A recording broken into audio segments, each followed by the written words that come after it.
Welcome back, brothers, to Warhammer. Tonight's story is diving into some golden shark madness.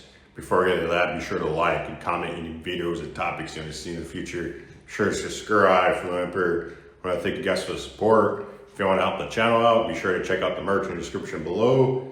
Now, let's get into the madness. Kharon's Gate died in fireless silence. For 3 days and 3 nights of shipboard reckoning, the Imperial flotillas had hammered themselves bloody against the darkness above Nexos, and on the last watch of the last failed assault, the great bastion at the edge of the system guttered out like a lantern drowned in black water. Its beacon arrays had burned since the world was first chained to the Emperor's dominion. Its kill stations had once broken pirate empires and Xenos migrations alike. Now it turned slowly in the void, with its armor skins split open, its cathedral towers broken, its shield halo gone, and the light of its signal shrines extinguished forever. The dying star of the system glimmered through the wreckage. Between that sickly light and the corpse of Kharon's Gate hung the Gloam Citadel. No amount of bombardment seemed able to touch it. Nova shell impacts blossomed against invisible warding and slid away in sheets of screaming light. Lance batteries bored down, from orbit with enough fury to gut hive cities, yet their spears bent, fractured, and sheared into shards of radiance before they reached the black mountain that housed the fortress. Mass conveyors packed with munitions and sacrificial crew were driven into collision vectors, their machine spirits goaded to martyrdom, and those too shattered against the unbroken veil around the citadel. The void itself seemed to recoil from the thing. It drank punishment. It endured. It answered. From the battlements mounted along the mountain's upper reaches, batteries the size of palace districts returned fire in disciplined, pitiless sequence. Macro shells walked across the Imperial line like the measured footfalls of a giant executioner. Escort hulls vanished in blossoms of ruptured plasma. A cruiser of the Armageddon levy took a hit beneath the prow and tore open from stem to engines, its decks venting men, ammunition, incense smoke, and chapel glass into the starless gulf. Vox traffic collapsed into screams, static, shouted litanies, and orders no one could obey. Then, Kharon's Gate went dark, and with it died the last hope that the system could be won by any clean application of fleet power. On Nexos below, the Gloam Citadel brooded untouched at the heart of the world's ruin. It had not been raised for beauty, though there was a kind of blasphemous majesty in its enormity. A mountain had been hollowed, chained, plated, and made profane. Its lower slopes were ringed by trench continents and manufacturing basins. Its middle reaches crawled with batteries, shield towers, and gantries carrying munitions the size of hab blocks. Its upper works thrust into the ash-heavy sky in tiers of black iron, brass teeth, and spired redoubt domes from which flayed banners stirred in the furnace winds. Every approach was overlooked. Every valley beneath it had been converted into a killing field.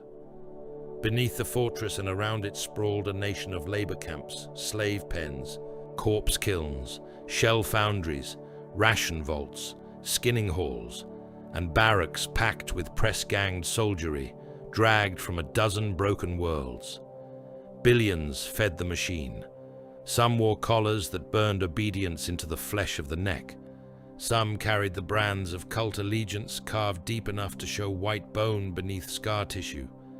Some were fortress serfs born in the dark under iron ceilings, their lungs already ruined by ash, their backs bent before boyhood had left them.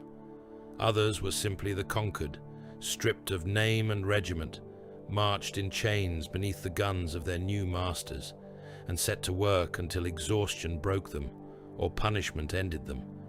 No labor went to waste. Those too weak to lift ammunition were put to the corpse mills. Those too damaged to march were hung in rows within the blood channels and bled in sequence. Those too rebellious to submit were made examples. Warsmith Darok Vane believed in examples. He stood upon a killing balcony above. The mustering tiers, vast in his baroque plate, hazard chevrons half obscured by old blood and soot. His armor had been repaired so often that it looked grown rather than forged, layered in slabs and riveted scars, with servo lines snarled like exposed veins beneath adamant plating. A servo harness rose above his back like the spines of a metal beast. One gauntlet ended in a siege hammer built for breaking bunker doors. The other gripped a chained captive by the throat. Below him, tens of thousands watched in silence. The captive had once been a colonel of the Nexos Defense Reserve. His rank tattoos had been flensed from his arms. His mouth was full of broken teeth. He kicked weakly against the grip that held him aloft. Darroch looked down at the massed workers, the chained infantry cohorts, the chanting cult mobs, the iron-shod overseers, and the serried ranks of traitor soldiery standing to attention under banners made from stitched skin. "You have seen the void burn," he said, his voice carried from voxcasters mounted in brass shrine mouths along the wall. "You have heard the guns of the corpse throne fail." A shiver went through the multitudes. Some sobbed, some laughed. Many fell to their knees. The cult priests in the lower galleries began to beat iron staves against the grating in ritual time. They come again and again because they do not know how to do anything else. They believe endurance is virtue.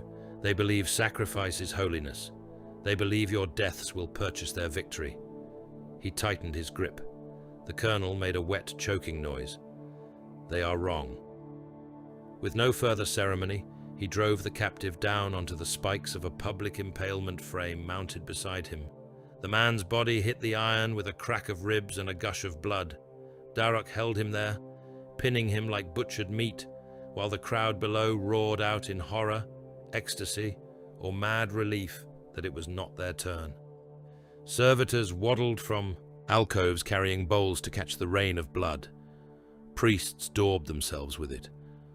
Armed overseers dragged fresh captives to the front of the balcony, 5 at a time, then 10, then more. Darroch released the impaled officer and looked skyward, toward the unseen battle above the cloud deck. "Let them come," he said. "Let them spend ships, suns, saints, and worlds. The mountain will endure. Their dead will strengthen us. Their hope will feed the dark." He turned away as the butchery began in earnest. Screaming rose behind him in layered waves, but there was no need to look. Terror was most effective when it became routine.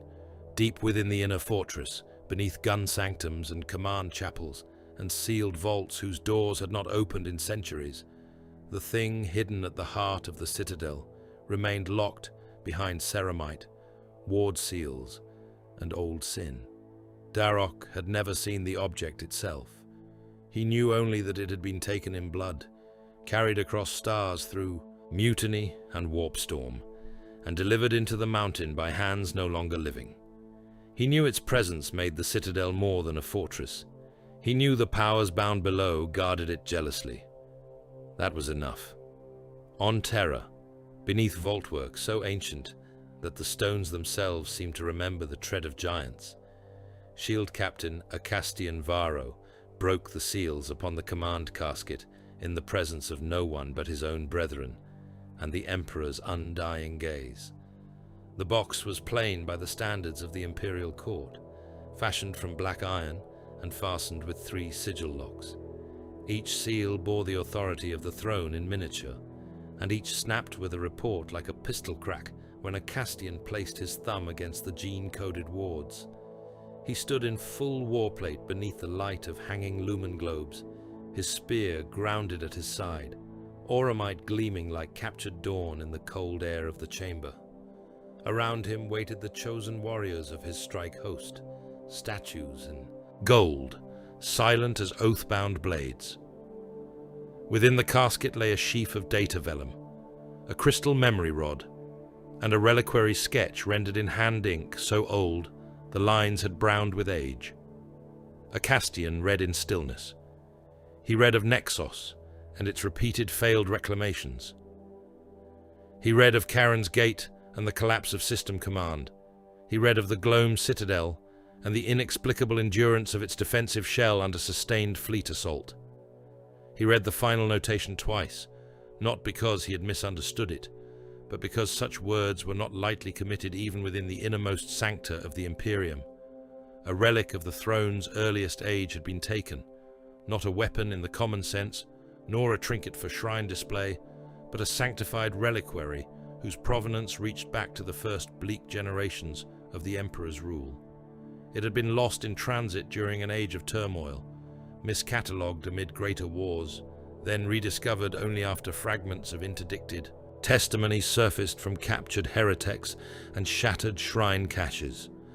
Now it lay entombed within a chaos stronghold on the edge of a dying system. It could not remain there. A Castian handed the crystal rod to the warrior at his side. "You have heard." The custodian inclined his helm by a fraction. "I have. We depart within the hour. There has been no request from the Segmentum Command." A Castian closed the casket. "This is not a matter for their request." No more needed to be said. The order did not come from frightened admirals, nor from governors seeking deliverance, nor from the petty machinery of provincial authority. It came from the oldest duty of the 10,000, from the truth beneath all other truths. If an object bound to the sanctity of the throne had fallen into unclean hands, then every distance between Terra and the stars was meaningless. It would be recovered. Every soul between the order and its completion was a consideration of lesser worth. The strike host left in silence aboard black-bellied warships, whose machine spirits remembered older wars than any living fleet officer could name. Through the days of translation, a Castian studied the system records without pause. The casualty reports grew more grotesque the further he read. Whole regiments expended, naval assets broken, civilian hives emptied to feed emergency levies. Planetary evacuation requests denied because the fleet corridors had become killing boxes. The local commanders still fought, but their reports stank of collapse. They asked for reinforcement, absolution, and permission to abandon territory in the same breath. By the time he reached a Nexos, the system was already dying. The command bastion that received him still burned on one side from a recent hit. Its outer walls had been patched with emergency plates. Its chapel transepts were crowded with wounded men, waiting for the mercy of field chirurgeons who no longer had an aesthetic to give. Servo skulls drifted through corridors stinking of blood, incense, oil, and fear. Every officer he passed looked hollowed by sleeplessness and the certainty of eventual defeat. They gathered in the strategium when summoned. Admirals with shaking hands hidden behind clasped backs. Generals whose uniforms were stiff with grime and dried gore. A priest with raw eyes who had forgotten how to stop whispering prayers beneath his breath. The sector commander, Lord Militant Carven Holt, stood at the center table beneath a failing hollow display of Nexos and saluted with the rigidity of a man who knew gesture was all he had left. A Castian entered with 3 custodians behind him. That was enough. The room changed when they crossed the threshold. The temperature did not shift, yet every man felt colder. The lumen strips shone no brighter, yet the gold of their armor seemed to impose its own hard light upon the strategium. Holt began at once, eager in the desperate way of a drowning man, offered a plank. "My Lord Shield Captain, by the throne, your coming honors this. Dispense with honor," a Castian said. The words were not spoken loudly. They simply ended the other man's sentence. Holt swallowed. "Then I will speak plainly. We can still withdraw core assets from the inner moons and preserve enough materiel for a renewed cordon. Give me 3 weeks, and I can trade the eastern hive belts for breathing space. Give me 6, and I can deny the traitors the outer." "You ask for time," a Castian said. Holt's jaw tightened. "I ask for the chance to save what can yet be saved." A Castian stepped to the holotable. Nexos turned beneath the projection field, wrapped in symbols for active fronts, dead fleets, munitions expenditure, and zones already judged lost. He looked at none of the men while he spoke. "You have mistaken your circumstance, Lord Militant. Nothing here is to be saved. not your fleets, not your hive belts, not your command. Structures, not the lives presently under your protection. At last he raised his gaze, and when it fell upon Holt, the older man flinched as if struck. You and all things under your authority have already been weighed and found acceptable in loss. Silence fell like a dropped blade. One of the admirals found his voice first, though only barely. Acceptable loss. Yes? The priest made the sign of the Aquila with blood-cracked fingers. One of the generals turned pale with contained fury. Holt held his ground through visible effort.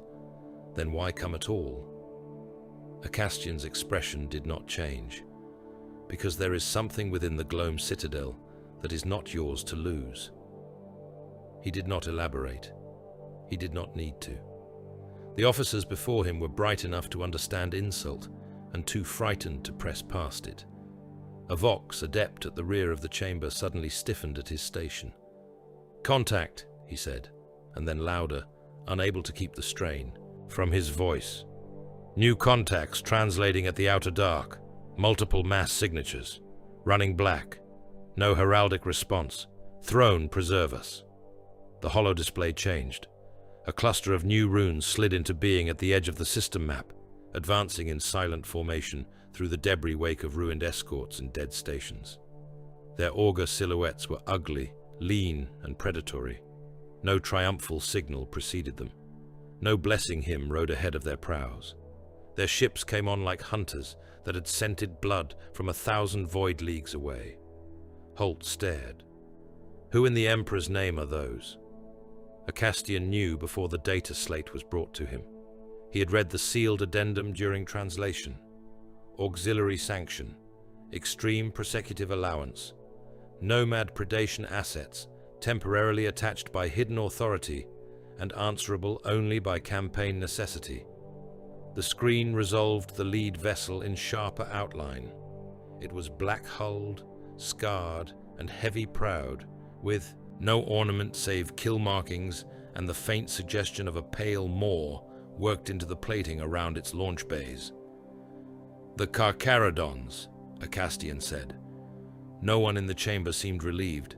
They made planetfall in separate craft and met above the Strategium Bastion on an open landing causeway flayed by crosswinds and ash. Thunderhawks of archaic pattern descended first, their hulls dark as deep water, their engines coughing soot into the storm.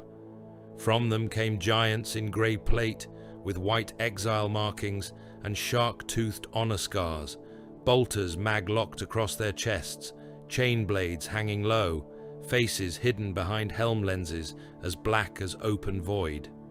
They moved without wasted motion, and without the slightest interest in the mortal soldiery lining the platform. Men stepped back from them on instinct. At their head walked Baal Shah. He was broad even for one of his kind, his armor dull where it was not gouged, his presence heavier than sound. The pelt, hanging from one shoulder, was crusted dark. A hooked blade rested across his back. When he lifted his helm free, his features were hard, dark-eyed, and unreadable, the face of something that had spent too long beyond the light of ordinary stars. Acastian waited for him in full auramite. Gold met grey under a sky the color of old bruises. For several heartbeats, neither warrior spoke. The mortal officers behind Acastian looked as though they wished to be elsewhere. The Carcharodons standing behind Baal Shah gave nothing away at all. At last Baal Shah said, "You called." His voice was low, rough and spare, as if every word had been dragged through gravel before release. Acastian regarded him without warmth. "You were ordered." Baal Shah's gaze flicked across the landing field, the bastion walls, the smoke columns beyond, and the distant mountain shadow where the Gloam citadel waited. "Same end?" "No," Acastian said. "Only the same battlefield." Something not unlike amusement touched the Carcharodon's expression and was gone at once. "There is prey in that fortress. There is corruption in that fortress." Baal Shah shrugged one massive shoulder. Again, same end. It was then that each fully measured the other. Acastian saw not barbarism, as lesser men might have done, but a cold-blooded method wrapped in predatory custom. Baal Shah saw not nobility, not even in the false and degraded sense that word sometimes took among lesser imperial commanders, but remorseless purpose sharpened to a monastic edge. They were both monsters in the Emperor's service, but of different foundries. Acastian turned from the landing field and began walking back toward the strategium. "Attend," he said. Baal Shah fell into step beside him. Behind them, Gold and Grey followed, and the men of Nexos made way with the haste of animals, avoiding the path of larger predators. Within the chamber, before the gathered remnants of fleet and army, command, Acastian placed both gauntlets upon the hollow table and looked out over the faces of the living. "Charon's gate is dead," he said. "Your fleets are bloodied. Your armies are afraid. Your enemy believes himself secure." His eyes moved from officer to officer, then to Baal Shah, then back to the burning image of Nexos. Hear now the law of this campaign. The Gloam's citadel will be broken. The relic buried at its heart will be reclaimed. Every wall around it will be torn down. Every gun that serves it will be silenced. Every living thing touched by the corruption within it will be put to the sword, the flame, or the void. No one spoke. Outside, far across the ash wastes, the mountain fortress brooded beneath its invisible shell, and the guns of the enemy continued their labor of murder without pause. Acastian Varro straightened to his full height, a golden executioner in the half-light of a dying war. "You desired time," he said. "You have none. You desired mercy. There will be none. Ready your ships, empty your depots, gather your regiments, summon every blade still loyal to the throne." His voice did not rise, yet it filled the chamber with iron certainty. We begin again. The void above Nexos had become a charnel gulf. What had once been orderly kill zones and orbital cordons were now vast grave fields of sundered armor, venting plasma, shattered shrine hulls, and tumbling stations whose skins had been peeled open by macro fire and boarding charge. Wrecks drifted in long corpse processions through the dark, some still burning, some cold and blind, some packed with the dead behind sealed bulkheads no one would ever open. Mine belts glittered ahead in layered constellations, each warhead hanging in patient silence amid ribbons of frozen vapor and scattered debris. Beyond them, the defense stations of the inner approach turned slowly around Nexos, like butchered saints nailed into the heavens, their gun crowns broken, their haberings split, their outer plating flayed back in strips that made them look skinned alive. The Imperial Coalition advanced through all of it. Warships moved in ordered misery, their prows nosing between the hulks of the fallen, lance batteries tracking for hidden signatures, augur shrines screaming warnings with every fresh wave of static.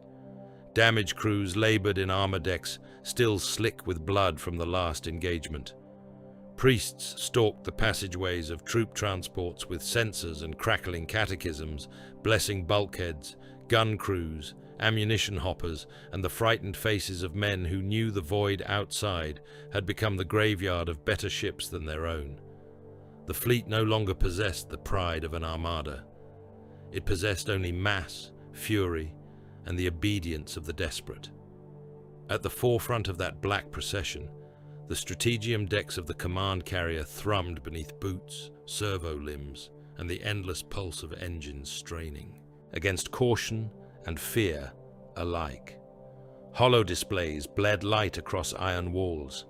Vox officers barked out bearing changes, mine dispersal patterns, burial counts, and fresh reports of contact. Somewhere beyond the deck, plating a macro shell was being winched into place with the groan of chained machinery. Somewhere below, in the launch caverns, assault craft crews knelt in prayer before open ramps leading toward death. Baal Shah walked the strategium like a caged predator too large for the iron chamber that held him. He did not speak often. When he did, his words came in rough fragments, cut down to the hard meat of thought and stripped of all ceremony. His black eyes moved from the hololith to the officers at their consoles, then to the blast shutters, then back again. He paced without wasted motion, but there was violence in the economy of it, the same leashed brutality that mortal men saw in the movement of void sharks, gliding just below a blooded surface. "Too narrow," he said, as the projection of the inner wreck corridor shifted. "They want a queue." A rear admiral swallowed and adjusted the display with shaking hands. The mine density to port is still unacceptable for cruiser tonnage. "Then send smaller hulls.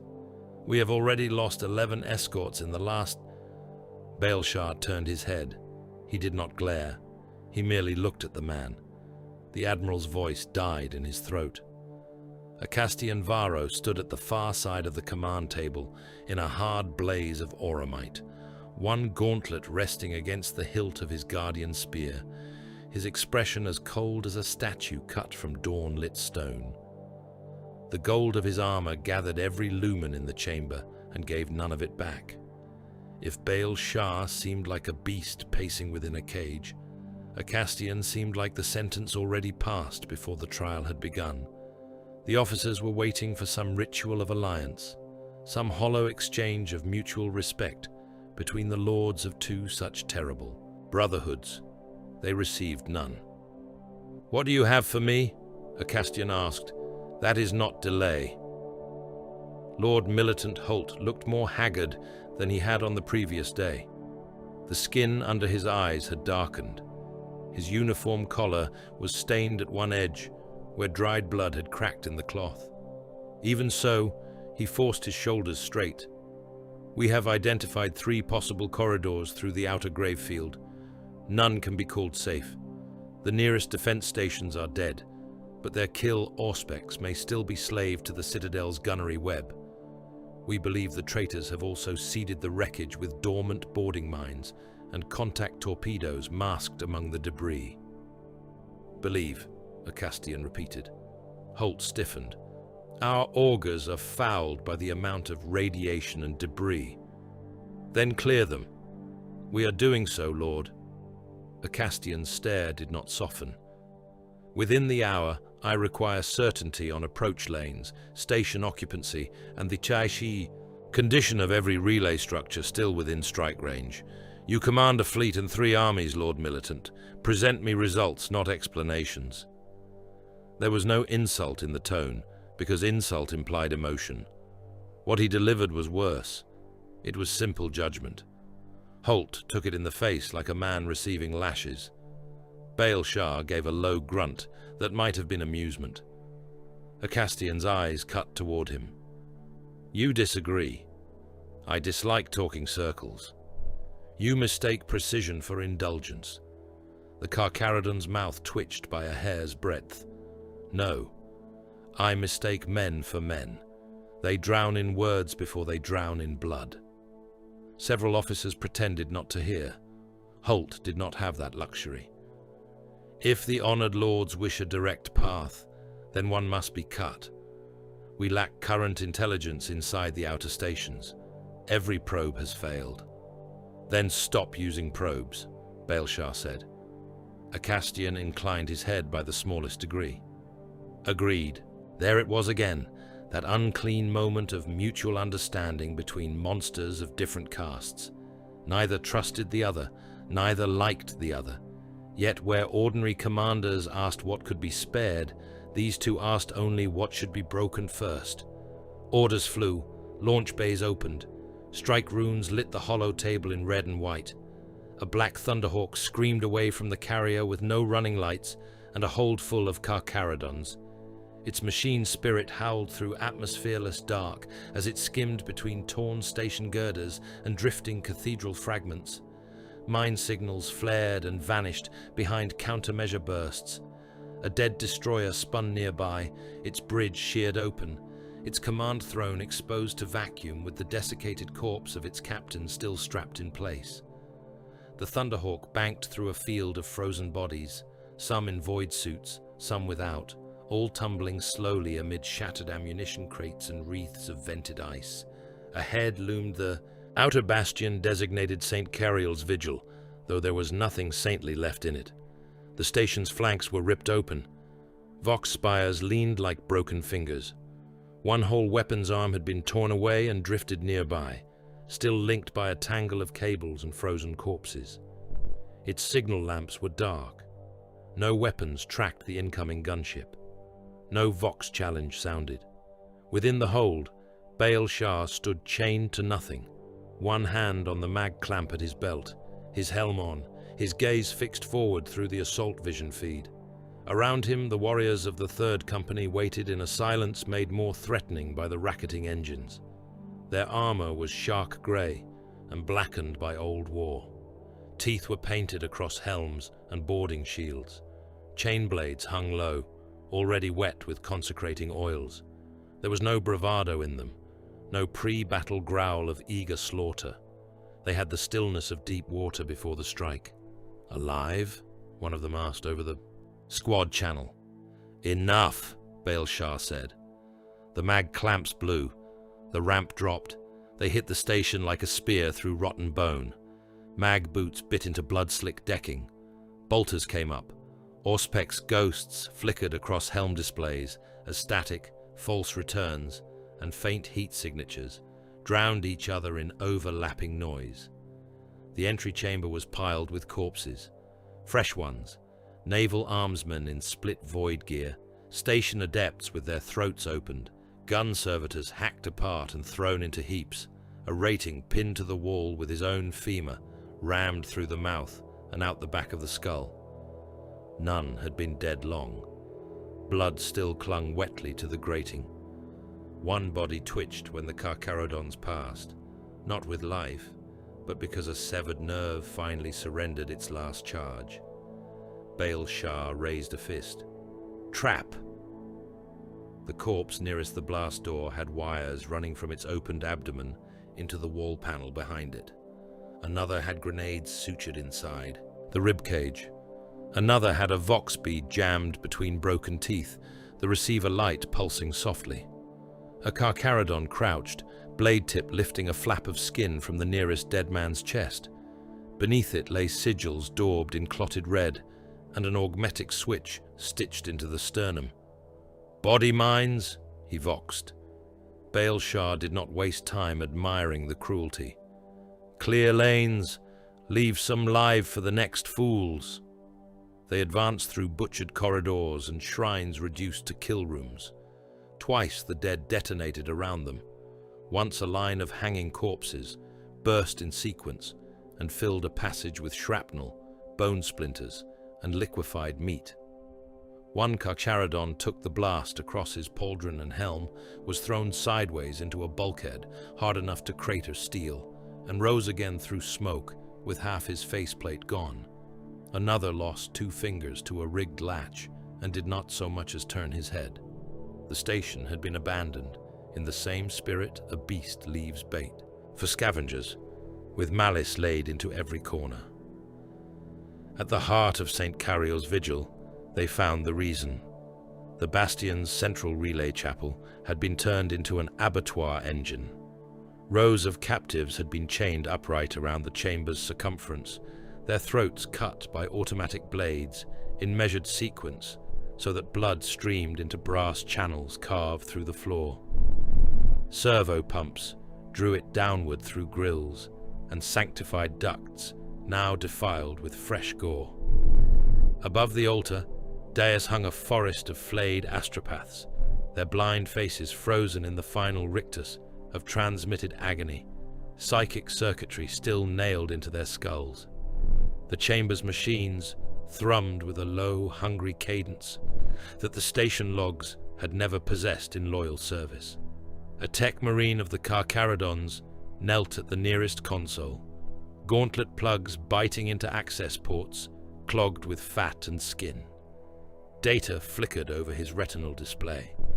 "Not shield relay alone," he said. Baal Shah stepped over a headless corpse, whose hands still opened and closed against the deck. Speak. Energy intake and transfer routed below. Biological loss converted through secondary systems. Not efficient by Mechanicus standard. Effective enough by here tech design. Death here feeds something deeper. How? The tech marine's voice stayed flat. The station is bled into a wider lattice. Each sacrifice pulse strengthens a harmonic field around the citadel. They are not merely powering void shields. They are sustaining a ritualized barrier through death exchange. Baal Shah looked up toward the dripping astropath corpses. They kill to harden stone. They kill to harden all of it, the tech marine replied. At that same hour, far closer to Nexos itself, a trio of custodes killcraft punched through flak and debris toward an astropathic relay station that still transmitted corrupted signal bursts on behalf of the Gloam Citadel. Where the Carcharodons came like predators into a carcass, the custodes descended like a verdict. Their craft burned in on engines bright as fallen stars. They struck the relay's docking ring under withering defensive fire, the hull itself slamming home before breach ramps detonated outward. Auramite armored giants stormed into the station behind sheets of bolt fire. Armsmen turned their weapons and died before finger pressure could complete the thought. Traitor naval officers screamed orders into vox horns and were split from shoulder to hip by guardian spears, whose disruption fields parted flesh, carapace, and bone as if opening scripture. A gun servitor was hurled bodily through an astropathic choir screen hard enough to scatter broken psychers and burning machine parts in all directions. A Castian led that slaughter in silence. He moved through the relay halls as if designed for them. Each thrust was precise, each blow final. Men died not merely because he was stronger and faster, but because he had already judged where they would stand, where they would recoil, where they would seek cover, and how long their courage would last under the impact of his arrival. A traitor lieutenant emptied a plasma pistol at him from 10 paces. The first shot splashed against a spinning intercept field. The second missed because a Castian had already crossed the distance. The officer's head was still turning in surprise when the custodian's spear took it free. At the relay's core shrine, amid burning parchment and screaming cherubim, a Castian seized the master lectern with one gauntlet and ripped it from its mountings. Data cables tore loose in showers of sparks and black blood. A chained relay adept tried to hurl a curse at him and lost his lower jaw to a backhand blow that shattered the man against his own machine bank. "Report," a Castian said. His companion custodian was already interfacing with the station arrays through a captured logic shrine. "Long range A, bombardment does not fail through conventional deflection alone. Impact signatures fold. Energy disperses into null geometries and returns to the lattice around the mountain. Strike mass above a certain threshold only strengthens the envelope." A Castian's gaze hardened by a degree. "So bombardment is tribute." "Yes." He looked down at the broken relay adept, twitching in his own teeth and blood. "Find me one that can still answer." The one they found alive was not truly whole. He had once been a tech adept of the station, though the difference between priest and machine had become uncertain in him. His limbs had been replaced by articulated iron braces. His abdomen was a ribbed canister full of pumping fluid. Scrap code sigils crawled in red across his scalp, where the skin had been peeled back and stapled around his augmetics. He laughed when the custodes dragged him upright. He laughed even after they broke his elbows. He laughed after the first of the Carcharodons prisoners were brought over from St. Cariel's vigil and cast at his feet in pieces. Baal Shah came into the relay chamber still slick with fresh killing. A Castian turned from the ruined lectern to face him. The surviving officers and aides kept well back, as though too much proximity to either lord would draw sudden death by simple misfortune. The tech adept rolled his head on a broken neck brace and bared blood-clotted teeth. "You break the fingers," he said. "The hand still closes." A Castian crouched before him, enormous and terrible in the chapel's pulsing red light. The heart beneath the citadel. What is it? The adept's laugh became a wet cough. Blood ran from his nostrils over bronze cheek staples. You cannot kill the gloam. You can batter its walls until stars go cold. You can drown its slopes in corpses. It does not matter. Baal-Shah took a step closer. Answer. The adept looked from gold to grey and found joy in the sight of both. Beneath the mountain, the engine drinks. Flesh into light, death into warding, sorrow into stone. So long as the heart feeds, the citadel cannot die. A Castian seized the adept by the face and pressed until metal studs bit through skin and teeth cracked in the jaw. What engine? The adept shuddered, still grinning. Go below and hear it. It beats under the mountain. It sings in the blood channels. Even now it swallows your dead from orbit. Even now it fattens. A Castian crushed the man's skull in his gauntlet and let the remains fall. Silence hung for a moment, broken only by the crackle of burning cables and the drip of blood from altar steps. Baal-Shah broke it first. Then we bleed them from the edges inward. A Castian looked at him. The Carcharodon gestured at the hollow image of the fortress web, now flickering above the ruined lectern. Outer stations, mine corridors, trench moons, slave arteries, cut them, skin them, burn every relay and storehouse, leave fear where command used to be, make the fortress turn its gaze outward while we bite deeper. Attrition, terror, breaches, it will open. It will feed, a Castian said. Every dead body on those edges strengthens the thing below. You offer it a feast while asking it to starve. Baal-Shah's black eyes narrowed. Then you would do what? Strike at the throat, ignore the extremities, drive to the heart in one blow, seize the relic, destroy the engine. All other fronts become irrelevant the moment the core dies. Holt, white-faced and listening despite himself, finally spoke. A direct penetration would cost armies. A Castian did not turn. Yes. And if it fails, then you will all die more quickly than you would otherwise. The mortal commander fell silent. Baal-Shah considered the hololith, then a Castian, then the drifting runes marking wrecks, stations, gun lines, and the implacable mass of the gloam citadel beneath. Them all. Both. A Castian's eyes sharpened. Explain. Pin the outer war with bodies. Baal-Shah's tone remained as rough and spare as scraped iron. Billions. All the men he fears losing. Throw them into the trench worlds, the stations, the mine lines, the corpse routes. Make Tarok Vane hold everywhere.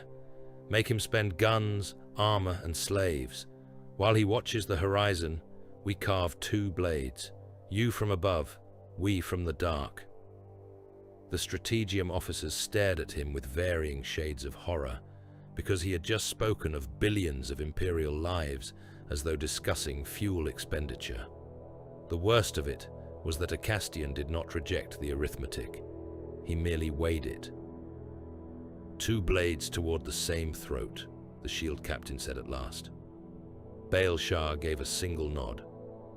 A Castian turned to Holt and the others. You have your strategy. Fleet groups will continue inward and seize every approach lane that can be held for longer than an hour.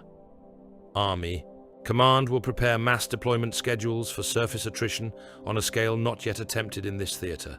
Penal stocks, hive levies, reserve regiments, Skitari cohorts, void armsmen, all of them, every life you can gather, will be made useful. Holt looked as if he had been ordered to sign his own death writ. My lord, that scale of commitment is still less than failure would cost, a Castian said. He looked back to the hololith, where the mountain fortress burned in red runes amid the rotating graveyard of the void. Ready the billion dead, he said. We will need them to keep the beast facing outward while we cut out its heart. Within the gloam citadel, there was no true night, only the breathing dark between labors. The fortress lived in iron heartbeat and furnace pulse. Its walls sweated heat, Its ducts exhaled ash and machine breath. Its galleries trembled beneath the endless convulsions of engines buried so deep that no mortal architect had ever meant them to exist. Even silence, where it occasionally survived for a handful of seconds in some forgotten service crawl or sealed oubliette, felt strained and temporary, as if the mountain itself were drawing breath before the next scream. Warsmith Darok Vane ruled from the Iron Court, a chamber raised high within the citadel's inner mass, where the old mountain stone had been split apart and caged in brass pylons, thick as titan limbs. Chains descended from the vaulted dark in swaying curtains, some carrying censers, some bearing censer arrays, some burdened with living men whose spines had been threaded through hookwork and augmetic staples, so that their agony could be harvested as data. The chamber floor was a lattice of iron gratings laid over depths lit by red furnace glare.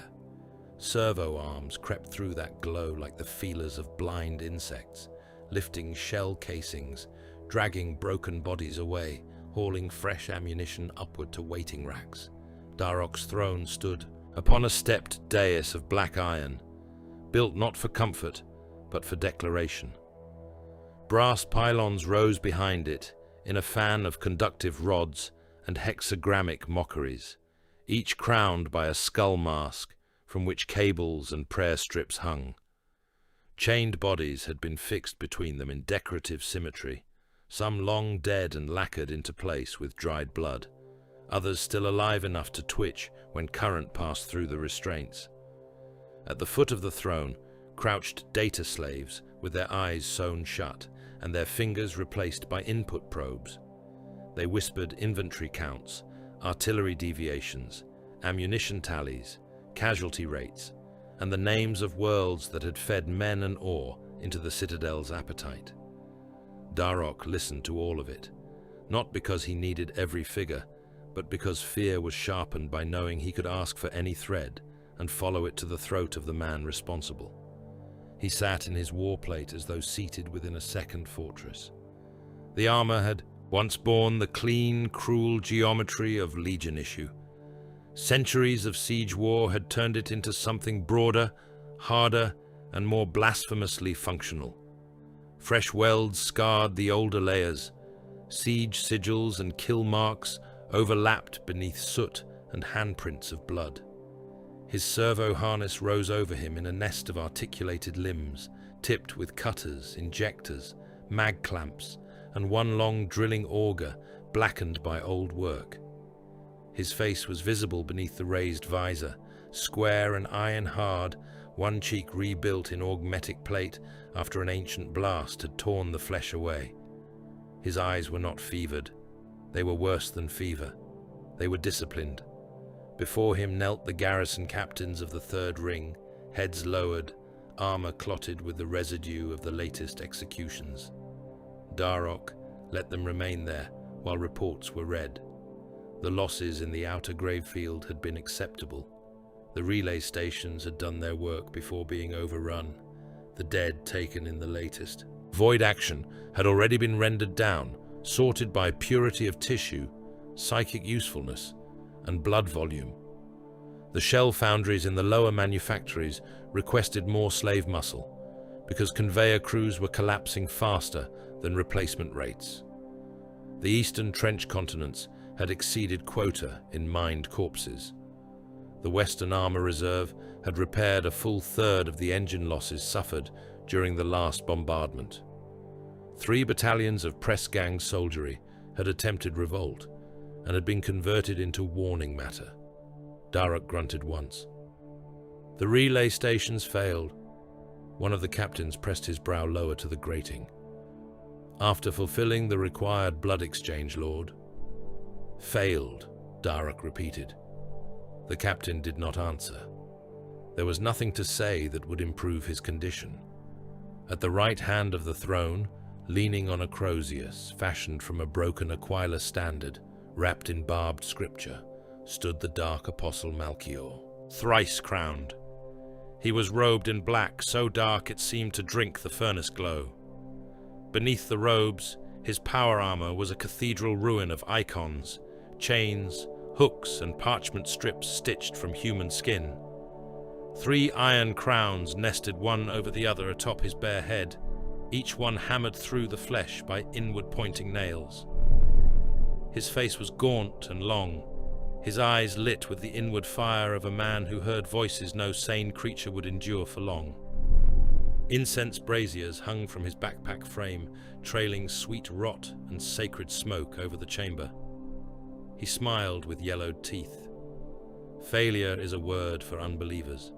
They died in service. Their deaths entered the great current. The mountain drank. Darok did not look at him. The mountain is not my concern. The war is. Malchior spread one hand, palm upward, as if presenting an altar. The two are one. Everything is one to you. That is because everything is ruled by the same truth, old iron. The title might have been insult on another tongue. Here it passed for familiarity. Darok tolerated it because Malchior's usefulness outweighed the irritation of hearing prophecy, spoken as though it were logistics. At the far side of the court, half in shadow, the Terra Marines watched in patient amusement. They were renegades, not of Darok's legion, though they had fought beside him long enough to earn a measure of tolerated presence within the citadel. Their armor was midnight and bruised blue beneath layers of flayed skin. Chains of fingers and teeth hung from their waists. Freshly cured faces had been stretched across their shoulder guards in grinning masks. One of them had a still-living torso wired to his backpack frame, the ruined thing making soft, broken sounds each time its mutilated lungs remembered breathing. Another idly sharpened a blade on the edge of a skull while looking down at the kneeling captains with the lazy interest of a beast judging whether it wished to kill now or later. They decorated the walls wherever they lodged. Screaming skins, stretched, nerve-cured and psychically agitated, hung in strips from their chosen chambers and moaned in the hot air. Mortals avoided those halls when they could. When they could not, the fear tasted by the renegades was counted as tithe.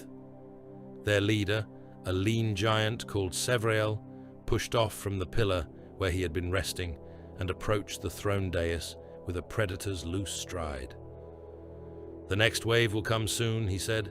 "The void reeks of it." Darok's gaze shifted to him at last. "It will." Sevrael smiled. "Good." The last batch broke too quickly. Malchior made a sound midway between laughter and chanting. "Golden demigods, grey carrion hunters from the outer dark, I have tasted them in the smoke. They approach the altar already bleeding." The captains on the floor stirred at that. One lifted his head by accident and then slammed it back down the instant. Darok's eyes moved. The warsmith rose from the throne. The movement alone changed the chamber. Servo arms recoiled. Data slaves flinched. Even the Terra Marines sharpened their attention, because Darok's standing meant direction would now become punishment in motion. He descended the dais with heavy, measured steps. Each footfall rang through the court like hammer blows in a forge. "Bring me the bastion schematic." A slave lurched forward on ruined knees, dragging behind him the trailing cable that fed his spinal implants. He presented a data slate in both trembling hands.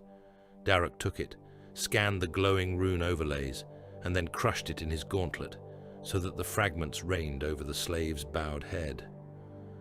"Again," he said. Another slate was produced. This one he studied for longer. The Gloam Citadel was not a fortress in the simple sense. It was an organism of war layered in concentric hatred. Outer trench continents anchored the first ring, their lines packed with mortal millions, slave soldiery, mutant auxiliaries, artillery regiments, and faith-maddened cult hordes whose officers were stationed just far enough behind them to execute any man who slowed. Behind them lay the killing fields, open regions of mine glass, anti-armor pylons, hidden batteries, buried magazines, and kill corridors sited so carefully that every surviving rock outcrop had already been measured for shell splash. Traitor armor waited there in revetments and iron caverns, battle tanks, demon engines, siege crawlers, and old war machines bound to new unclean purposes. Further inward, where the mountain rose and the true fortress began, the inner rings housed the elite. Legion heavy squads, Terminator cadres, chosen bodyguards, apostate machine cults, the Terror Marines, Darrok's own veterans. Each layer could seal behind the other. Each corridor was trapped. Each bulkhead had at least one sacrificial lock ready to flood intruders with promethium, corrosive gas, flesh-eating micromines, or pressure doors designed to close on living bodies and bisect them lengthwise. And beneath all of it, deeper than most of the garrison dared think, the Black Shrine engine drank. The captives marched there in conveyor seas, through shaftways vast as transit lines and tunnels plated with old shrine stone and newer iron. Endless lines of the condemned shuffled under goad whips and vox horns toward the under-mountain.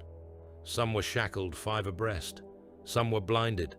Some had vox collars locked to their throats that screamed catechisms of obedience until the mind broke.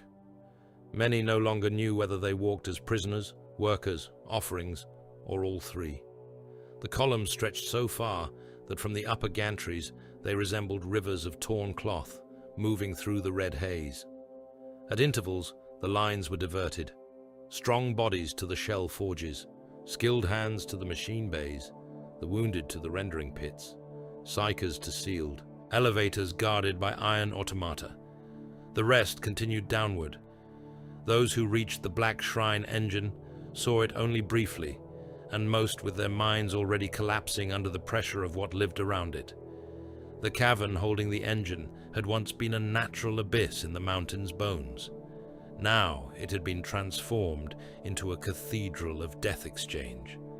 Iron bridges spanned a gulf lit from below by pulsing crimson and corpse-blue radiance. Pipework, as thick as towers, fed into a central mass of machinery that had no right to any single design lineage. Shrine architecture had been fused to siege mechanism. Ancient reactors had been wrapped in newer heretical circulatory systems. Choir stalls of nailed psychers hung above turning brass veins. Great piston altars rose and fell in sacrificial rhythm, crushing bodies into run-off trenches where blood and rendered tissue were filtered into reservoirs that steamed with warp-shot heat. At the engine's heart, something vast throbbed behind caged plates and concentric warding rings. It was not organic in any clean sense, nor entirely mechanical. Every beat of it traveled through the mountain and out into the shield lattice wrapped around the citadel.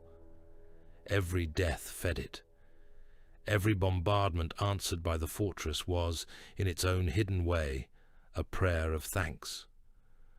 Darroch had descended there only 3 times since taking the citadel. Each visit had left him with a taste of copper and incense in his mouth for days afterward. He respected the engine in the way a veteran siege master respects a gun too powerful to stand close beside when it fires. Now, as reports arrived from the lower routes, he pictured its endless labor with satisfaction. Let the Imperials hurl fleet after fleet into the mountain's teeth. Let them mount boarding strikes, precision raids, and glorious frontal assaults. Every corpse they spent was coin entering the same profane treasury. Their anger thickened his walls. Their courage hardened his sky. He looked up from the slate. Empty the hive districts nearest the western ascent. A captain dared to raise his head. For reinforcement, Lord? For evacuation into the lower runs, Darroch said. Every body that can walk, drag, or crawl goes downward. Strip the hab blocks to the foundations. Leave munitions, mines, and trap channels behind. The captain bowed again. It will be done. Darroch turned to another. The loyalist prisoners taken in the ash approaches. Have them crucified on the battlements before dusk cycle. Facing outward. Leave their vox units active. A murmur of savage approval came from Sevrail's pack. Malchior raised his Crozius and intoned, "Let the foe hear his future from the mouths of the nailed." Darroch ignored the theatrics and pointed to a third captain. Barracks 19 through 24. The captain blinked, confused. Lord? Shoot every man inside. The confusion died at once. For what offense? Darroch's face did not change. For remembering that I can. No one spoke. The captain bowed until his forehead struck the grating hard enough to split the skin. That was the truth of the Gloam Citadel. Ammunition mattered. Armor mattered. Fuel, food, blood, slaves, and shell production all mattered. Fear mattered more than all of them, when husbanded correctly. A fortress of such scale was not held by walls alone, nor by guns, nor by devotion. It was held by the certainty that every soul within it lived one order away from exemplary death. Malchior moved to the center of the court, his braziers trailing smoke around him like the tail of some sacrificial comet.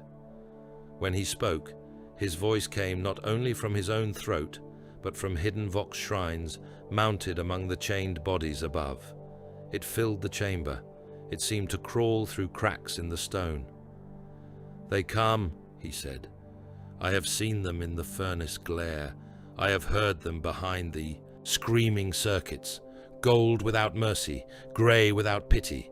The corpse lord sends his chosen executioners, and the void sends its carrion jaws beside them. Let them come. We shall break them before the altar of ruin. We shall hang their bones in the lower crypts. We shall nail their oaths to the gates." Sevriel laughed softly. "I want the grey ones alive, for a little while." "You want everything alive for a little while," Darroch said. "Only the interesting things." Darroch returned to the throne and seated himself once more. As he did, command servitors descended from the dark, bringing new maps, fresh casualty ledgers, and live visual feeds from the fortress outskirts. He studied breach routes, then altered them. He marked corridors to be mined after appearing clear. He ordered false weakness along the northern bastion line, an intentional slackening in overlapping fields of fire that would promise hope to any competent attacker. Behind that opening he placed interlocked kill boxes, incendiary reservoirs, collapsible floors, and 2 reserve companies of chain-axe lunatics dosed to the edge of convulsion.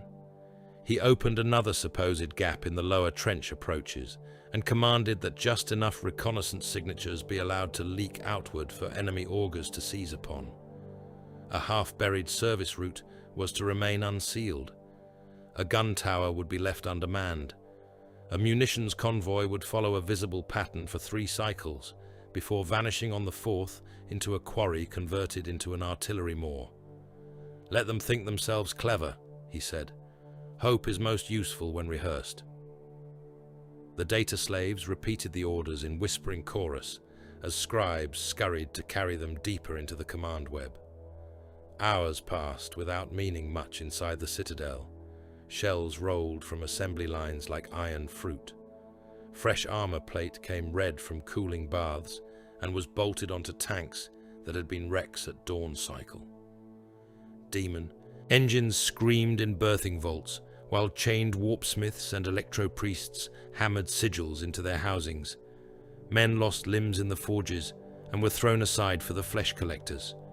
Others were given augmetic replacements more suitable to factory labor and shoved back to work before the blood dried. In the Terra Marines quarter, the walls received new skins. In the lower prisons, the next offering columns were formed. On the battlements, the first loyalist prisoners were nailed up facing the wastes, their cries snatched thin by the wind. At last, a signal came from the outer augur crowns. The fleet was moving again. Darroch stood. The Iron Court stood with him. Feeds opened across the chamber, showing the grave-choked void above Nexos, the advancing black shapes of Imperial hulls, the lingering embers of dead stations, and beyond all of it, the faint glimmer of moons caught in the system's exhausted light. He watched for a long moment. Then he gave the order. The Gloam Citadel answered. Across the mountain, beneath it, within it, the great batteries woke in sequence. Gun decks split apart, blast shutters withdrew, buried silos yawned open, macro cannon elevated with the solemnity of execution engines. lance spires crackled with gathering force. Targeting canticles roared from vox arrays that had once sung hymns of loyalty and now spat only murder. The first salvo was not a volley, it was a proclamation. Shells the size of Hab towers rose through the cloud layers, trailing fire and ash. Lance beams speared upward in coordinated wrath, their light staining the heavens with scarlet and white wounds. Hidden orbital pieces joined from the dark side of shattered moons. Relays deep in the fortress fed corrected vectors to every gun capable of killing across void range, and the whole system seemed for one impossible instant to flash with the script of war. A moonlet in the inner debris belt took a lance strike meant to bracket a cruiser and burst. Apart in a storm of incandescent rubble, a frigate at the edge of the Imperial line simply ceased to exist beneath intersecting macro impact. Another ship rolled open from prow to engines, pouring atmosphere and screaming men into hard vacuum while its chapel windows burned like saintly eyes. Wrecks already drifting were caught again and blown into fresh halos of debris that scythed through nearby formations. The void filled with fire trails, warning runes, shrapnel blooms, and the distant voiceless deaths of ships whose names would never finish transmitting. On the battlements of the Gloam Citadel, the crucified prisoners watched the heavens burn. In the Iron Court, bathed in the pulsing light of his fortress's wrath, Darroch Vane smiled without warmth as moons and ships alike were rewritten in flame, and the opening words of the next slaughter were inscribed across the dark in burning scripture. The first breach began with the guns of giants speaking across the void. Imperial. Warships drove inward through the grave tides above Nexos, in disciplined ranks of iron and prayer, their prows sheathed in battle scars, their flanks still blackened by the failed assaults that had come before. Cathedral towers rose from their dorsal spines. Prow Aquilus glared over lance batteries hot enough to peel armor from moons. Macro cannons boomed in chained sequence, each recoil shaking decks crowded with ammunition slaves, chanting priests, and gun crews half deaf from years spent in the Emperor's thunder. Orders roared through vox shrines and signal bells. Damage sirens wailed. Incense smoke curled through companionways, thick with machine oil and fear. Ahead of them, the orbital forts of the Gloam Citadel turned in darkness, like city-sized heads of an execution engine. Some had once borne imperial names and saintly dedications.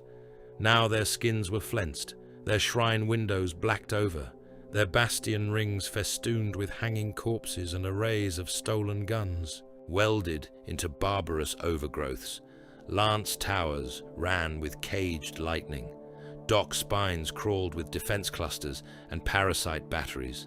Around them drifted the wrecks of ships that had tried and failed to break them, frozen in attitudes of supplication, agony, or violent dismemberment. Then the range closed, and broadside met broadside. The opening exchange was a cathedral collapse in slow motion. Macro shells crossed the void, trailing fire, some the size of freight haulers, their impact blooms big enough to swallow escorts whole. Imperial lances stabbed outward in lines of white ruin. The forts answered with disciplined hatred, their return volleys so heavy that augur crews died at their consoles from the strain of trying to track every incoming signature. A cruiser from the Armageddon levy took 3 direct hits along the port battery line. Its flank peeled open in incandescent slabs, exposing whole gun decks to vacuum. Men and shell handlers vanished into the dark among tumbling casings and burning parchment. Still the ship kept firing until a 4th shell struck the plasma spine and turned its middle decks into a newborn sun. Other vessels surged through the wreckage it left behind.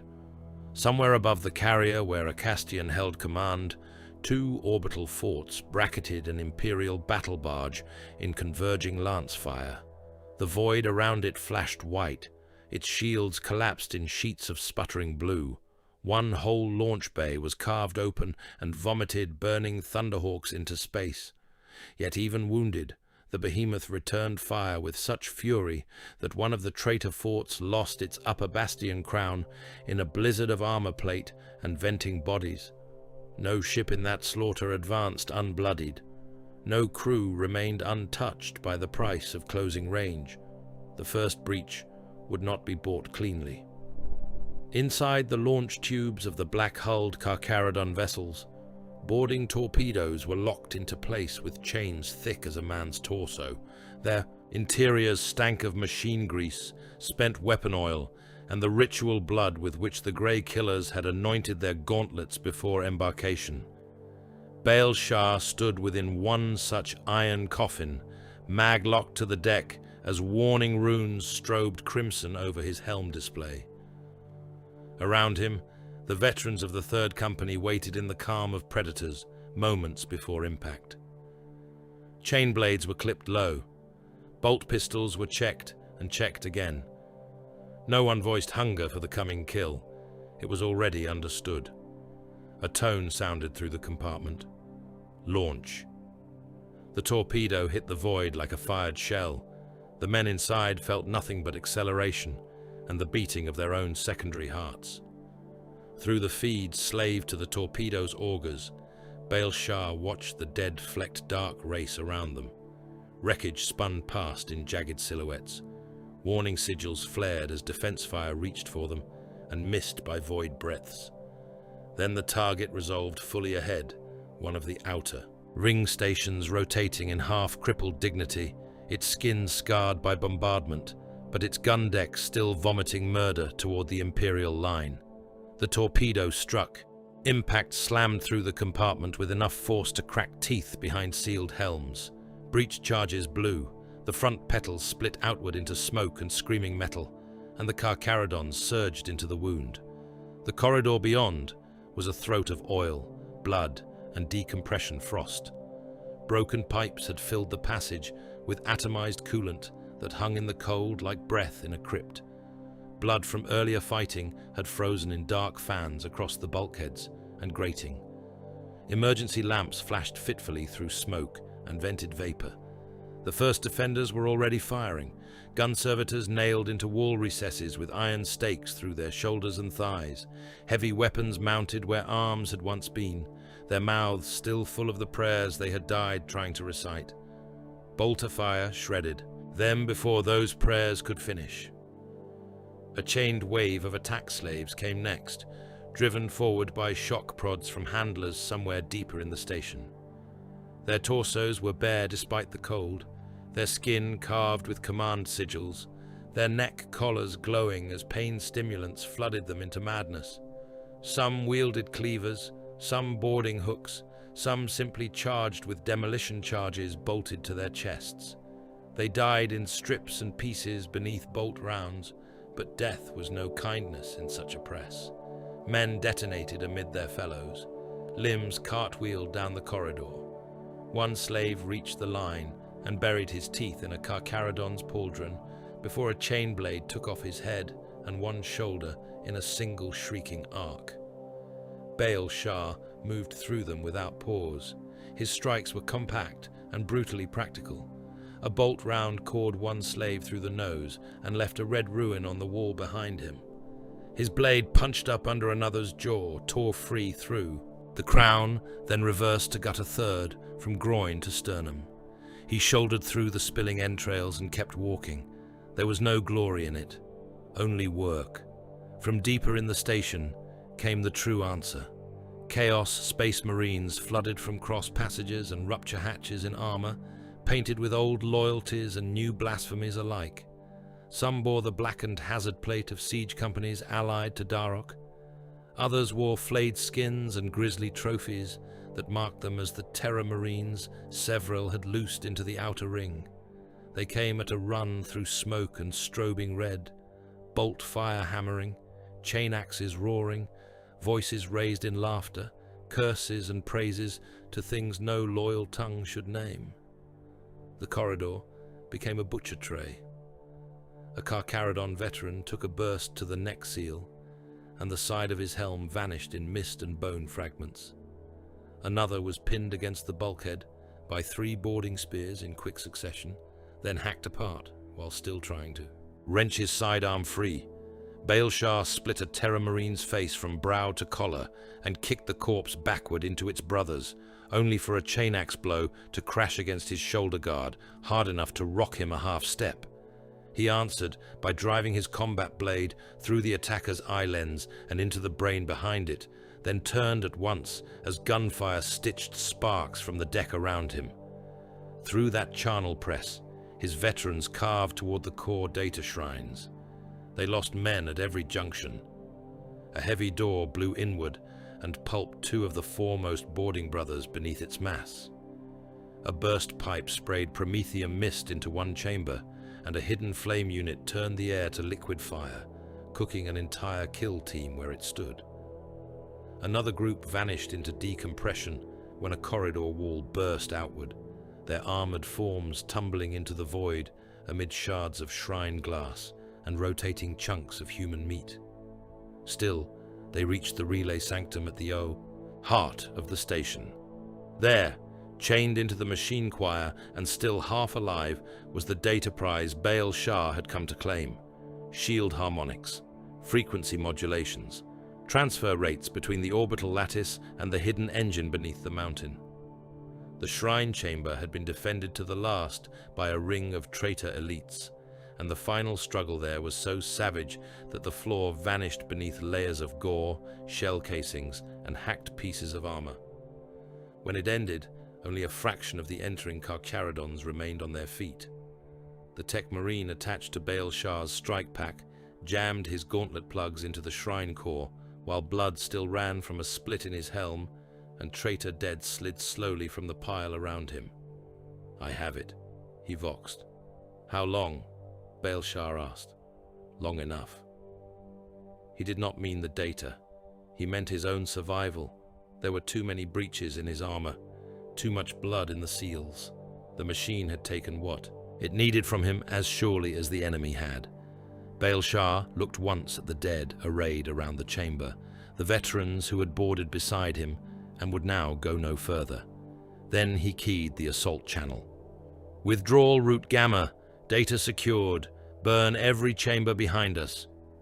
At the same hour, across the void and nearer the heart of the engagement, the Custodes struck the flagship of the traitor flotilla with all the elegance of a divine murder. A Castian Varro led the spearhead through a shattered launch aperture and onto a gunnery deck still crowded with chained munitions crews. The first men to see him died before terror had properly registered. Guardian spears punched through breastplates and out through spines in bursts of blood so violent they painted the cogitator plinths behind. A sergeant tried to raise a warning cry and lost both legs at the knees to a single sideways cut. His upper body spun away across the deck, trailing red ropes of gut that slapped steaming across ammunition crates. The Custodes drove forward like gold-edged inevitability. They did not roar challenges. They did not exult. Their work was too pure for that. One tore a heavy bolter from the hands of a traitor gunner and beat him to death with the weapon's own frame. Another rammed his spear through 2 boarding thralls in a single thrust and flung both corpses off the blade without breaking stride. A Castian vaulted a defensive barricade of chained slaves and landed amidst the command cadre beyond it, his spear half shattering a captain's face on the descent, his follow-through opening a second man from shoulder to ribs with such force that the split body toppled in halves. They hit the bridge before the flagship's command crew fully understood they had been boarded. The bridge doors came apart under melter blast and auramite impact. Splinters of glowing metal scythed through the chamber. The first thing the officers inside saw was gold and fire. Then came death in patterns too swift to pass.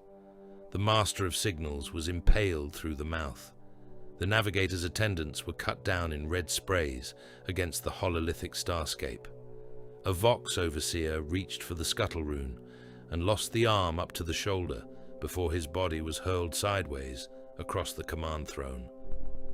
By the time the bridge deck stopped echoing with gunfire, every soul giving orders aboard the vessel was dead.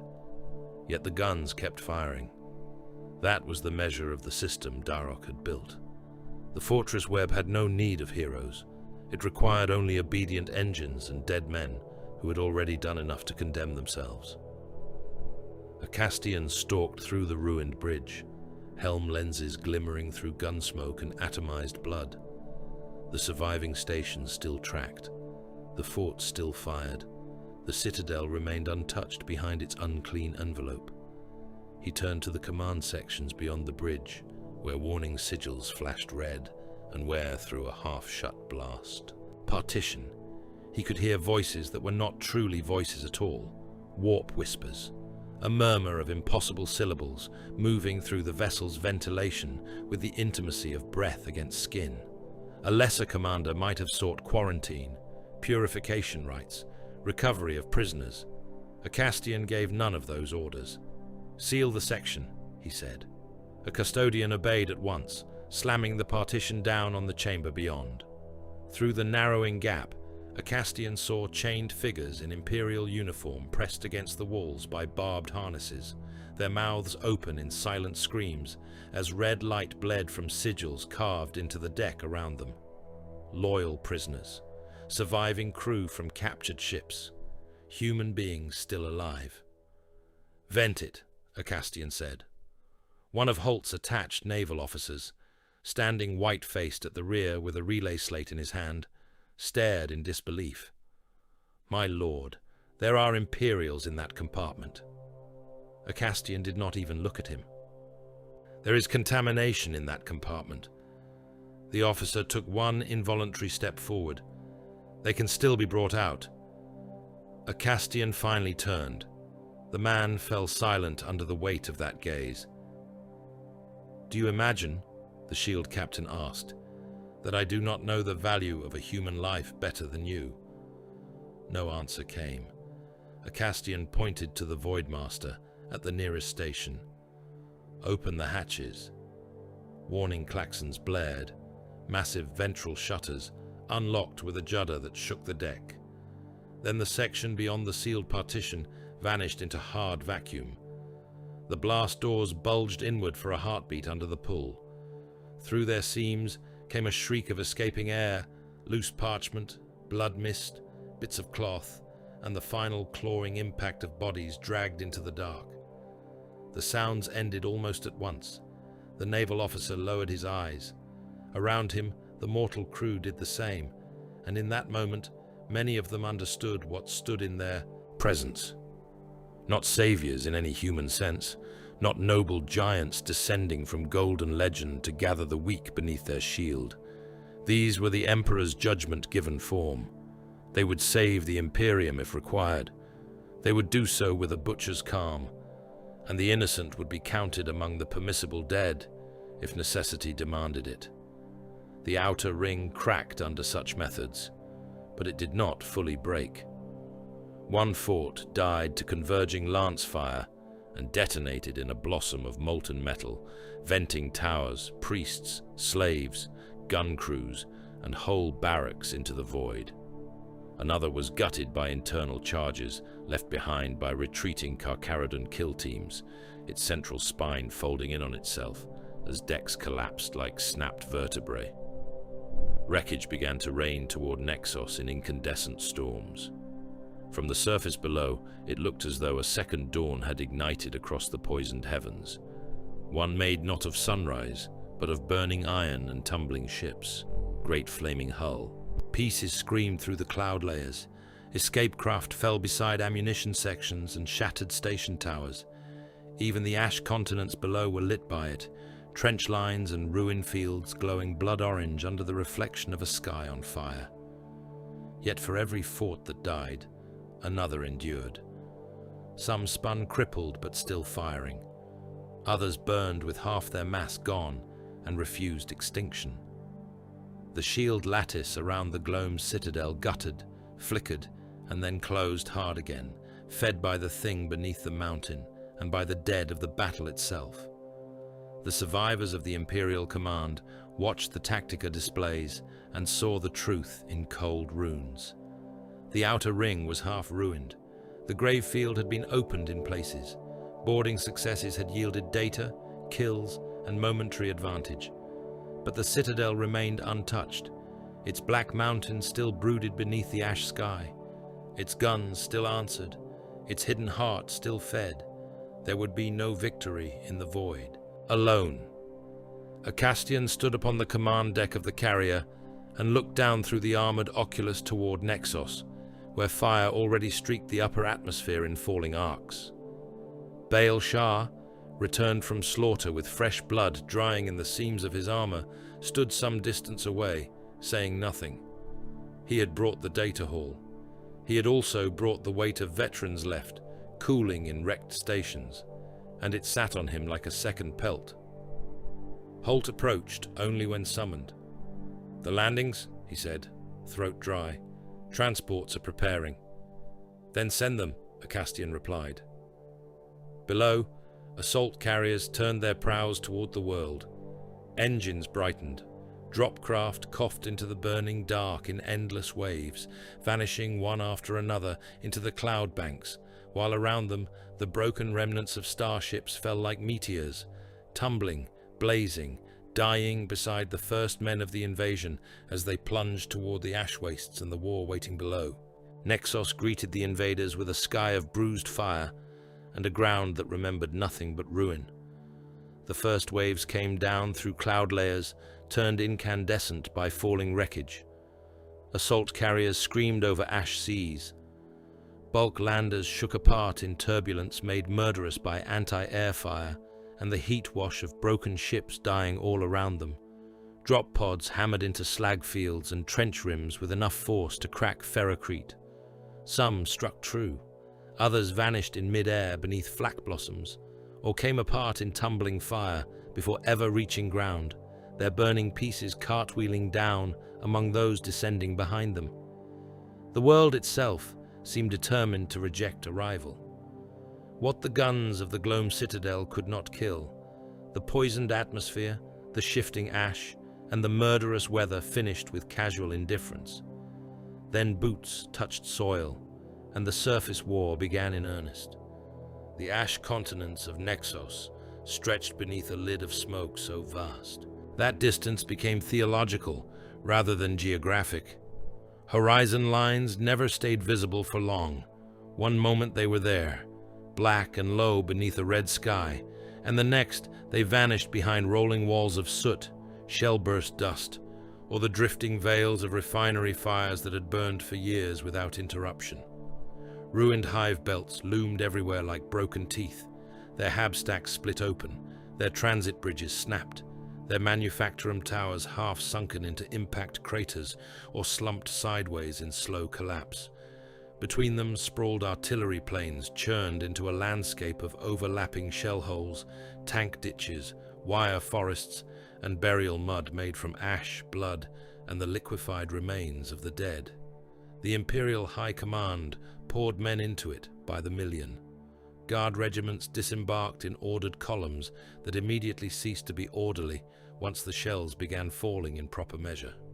Navy armsmen came down in shipboard flak harnesses and void-stiffened coats, blinking through respirator lenses at a war too large to fit inside the habits of corridor fighting. Skitarii cohorts advanced in machine-perfect lockstep, galvanic rifles held at the same angle, augmetic optics cutting through smoke where human eyes saw only shifting black. Penal battalions stumbled from their cages with shock collars at the neck and explosive governor charges hammered into the spine.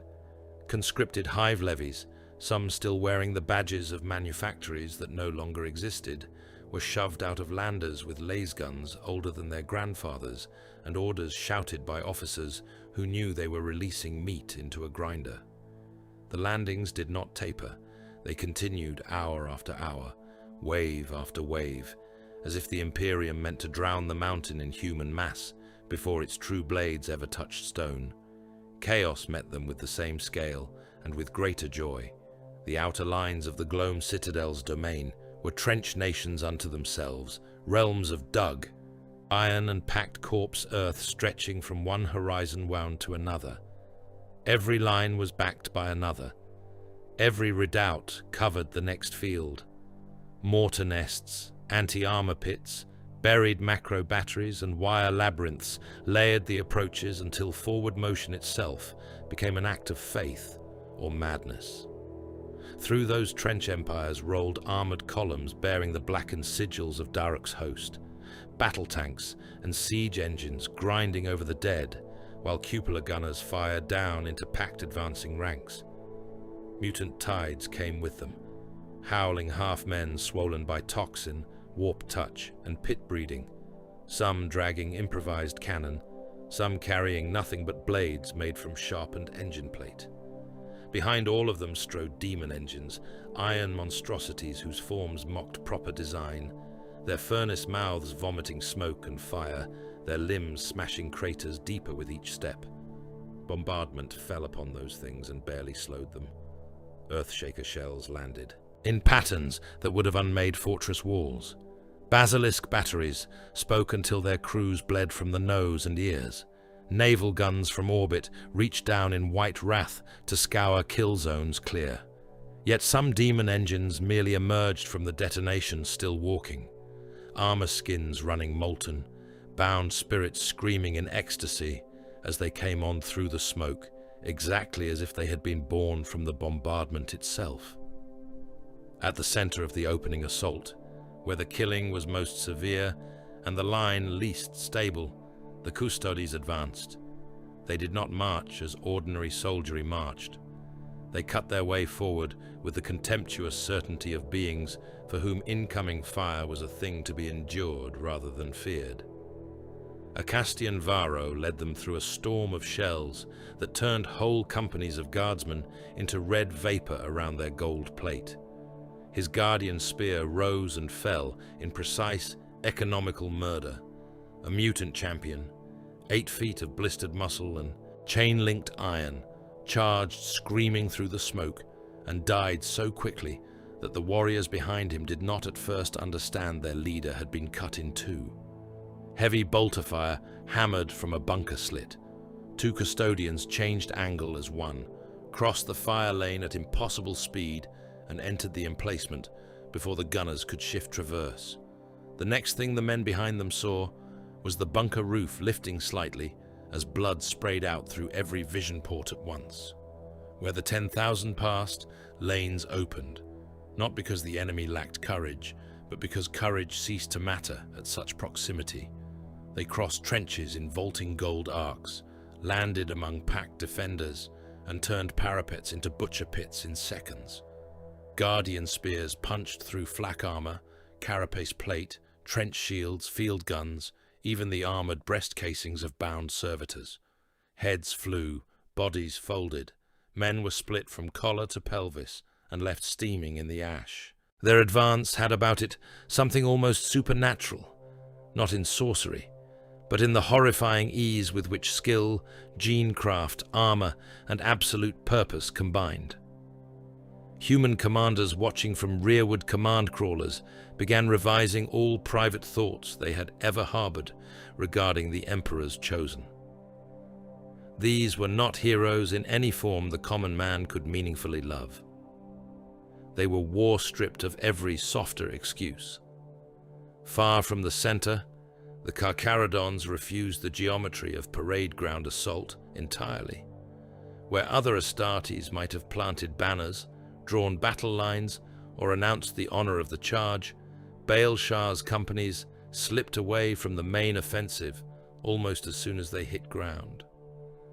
They entered night sectors where smoke never lifted. They vanished into trench mazes whose map lines no longer matched the reality on the ground. They moved through broken hab cities with windows blacked out by soot and stairwells clogged by old dead. They struck where the line was weakest, then where it was confident, then where it believed itself too remote to merit fear. A Vox tower fell silent in the 3rd hour of the landings. When relief forces reached it, they found the operators nailed to the signal dishes and the command staff skinned to the muscle. An armored reserve moving up through a refinery corridor arrived at its mustering point without officers, every commander from platoon level upward missing from his vehicle, and later discovered in a sump channel with the throats opened. In the trench, dark east of the main assault, whole listening posts stopped responding. The men sent to investigate heard breathing over the vox, then chain blades, then nothing. Baal Shah did not seek spectacle. He sought fracture. Every local panic, every severed relay, every vanished command node widened the opening through which he intended to drive deeper toward the under-fortress. The world produced refugees as a corpse produces flies. By the second day, they began stumbling from labor pits, mine shafts, corpse yards, and drainage warrens torn open by bombardment. They came in clotted masses, branded, starved, blistered by chemical burns, eyes gone wild at the sight of open sky and moving battle lines. Some dragged chains behind them. Some carried children too damaged to cry. Some wore the rags of old imperial uniforms beneath layers of filth and dried blood. Many had sigils carved into their skin. Many were half mad. Some spoke prayers with every breath. Others laughed until coughing blood interrupted them. They surged toward the imperial rear whenever the firing slackened enough to permit movement. Guardsmen lowered rifles. Medici crews shouted for triage corridors. Priests raised icons and began chanting absolution over the nearest clusters. Then the seers attached to a Castian's host gave warning, not loud, not theatrical. A murmured exchange over secure channels, a flare of runes on a private display, a psychic taint tasted in the crowd like rot under incense. A Castian looked over the press of survivors as they stumbled toward the lines, hands raised, throats working, mouths full of pleas and animal sounds. "Fire," he said. The order rippled outward in disbelief before it became obedience. Heavy bolters opened first, then disciplined volleys from attached armsmen, then the deep crack of guardian spears where the custodes themselves joined the cull. The front ranks of refugees vanished in sprays of red and grey. Bodies folded over one another. Hands reached upward from beneath the falling dead. A child-shaped form was thrown spinning by the impact of rounds and disappeared under trampling feet. Those behind tried to turn, but the packed press denied them space. Panic became compression, and compression became slaughter. Men and women and mutilated laborers died by the hundred in moments, those merely wounded screaming in a language of pure hurt while the firing continued. Field commander of the local defense host ran toward the center lane through ash and blood, his coat snapping in the overpressure of the guns. "Cease fire," he was shouting before he reached a Castian. "By the throne, cease fire. They are civilians." A Castian did not turn from the kill line. "They are vectors." The commander stared as another volley tore through the mass. "There are unmarked among them. There are children. There is contamination among them." "Then isolate it. Test them. We have holding pens. We have—" At last a Castian faced him. The local commander fell silent not from discipline, but because the thing in the custodian's gaze allowed no room for rhetoric. "Contamination," a Castian said, "is treason written in flesh." Nothing more was required. The sentence struck with the finality of a verdict. Around them the guns finished their labor. When the last of the crowd stopped moving, Medici teams advanced not to save, but to burn. Promethium washed over the heaps and turned the dead into a greasy orange pyre. Smoke rose thick and foul into the already poisoned air. The local officers who witnessed it would never forgive it. None dared contest it again. Baal Shah watched the purge from the shadow of a broken transit viaduct, with the same unreadable stillness he brought to every other cruelty. There was no approval in him, but neither was there pity. He measured outcomes, not grief. The burning of the tainted crowd filled the approaches with smoke and panic, jammed rearward traffic, and drew enemy Auspec's attention toward the central lanes for a crucial span of minutes. He used those minutes. "Move," he voxed. The third company slipped along the edges of the confusion and vanished into the dead industrial quarter beneath the western ascent. There the ash lay thicker. The hab blocks leaned inward, over streets full of wrecked conveyors and skull-faced shrine statuary, and the ground occasionally shuddered with whatever vast machine throbbed beneath the mountain. Guided by fragments seized in orbit and by hard reading of terrain, no human scout would have dared enter. The Carcharodons hunted for exhaust scars, heat bleed, and the hidden mouths of deep maintenance systems tied to the lower fortress. The closer they drew, the fouler the city became. Corpse yards spread between manufactorum shells, mountains of the dead sorted by utility. Some bodies had been stripped to bone. Some had not yet finished dying. Labor pits yawned open beneath broken plazas, filled with chain gangs still trying to hide from both armies by making themselves smaller in the dark. Pipes ran from those pits toward the mountain, fat with fluid and waste. Above, gunfire never ceased. Below, a deeper sound persisted, rhythmic and enormous, like the pulse of a buried god. One of Baal Shah's scouts knelt beside a slab of fractured ferrocrete, half buried in ash. Heat shimmered from the crack beneath it. "Vent," he voxed. Others spread outward and found more. Not one entrance, but a network, carefully masked beneath rubble fields, slag heaps, and collapsed hab foundations. Some were no wider than maintenance shafts. Others had once been transit exhausts, or refuse conduits large enough to admit armored columns, one vehicle at a time. All of them breathed warm air, carrying the scent of blood, hot metal, and that same wrong incense note the relay stations had exhaled in orbit. Baal Shah crouched at the largest breach and listened. Far below, past the hiss of escaping steam and the rattle of loosened grit, he heard chains, machinery, a dull recurring thud vast enough to travel through stone. The underfortress, perhaps more than that. He keyed the command channel to the central assault. "We have mouths into the deep." Static crackled. Then a Castian's voice came back, cold and level, despite the massacre through which he was presently carving. "Can they bear Astartes?" "They can bear war." "Hold them." Baal Shah rose. Around him, his warriors took position among the ruins, covering the hidden vents, while artillery walked fire across the district behind them, and the sky glowed with the red of continuing descent operations. Not far away, Imperial beachheads still bled under counterattack. Entire regiments had already ceased to exist. Tank lines were broken, bunkers changed hands by the hour. Ash and blood had become mud beneath the boots of the living. Yet by night, cycle's end the Imperials still held. They held a beachhead bought with mountains of dead, with burning refugee pyres, with shattered armor lines and trenches full of men who had landed at dawn and were already old in war by dusk. They held it beneath a sky that had forgotten stars.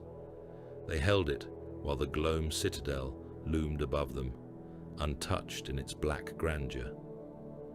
And in the ruins, under its western ascent, hidden behind smoke, rubble, and fresh atrocity, they had found the first buried roads leading down toward the Black Shrine engine. Weeks ground men down into a new species of despair. Time lost its clean shape on Nexos. Dawn and dusk mattered only as changes in the color of the smoke. The dead did not remain where they fell long enough for proper counting, and the living rarely survived long enough to remember what day of the campaign they occupied. Whole armies were fed into the killing plains and purchased meters, not miles, not trenches of strategic poetry to be boasted over by remembrances on some clean world far removed from consequence.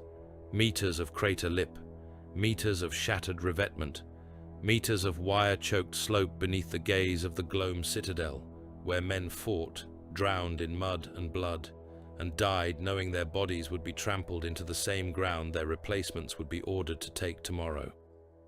The war widened, until even apocalypse seemed too small a word.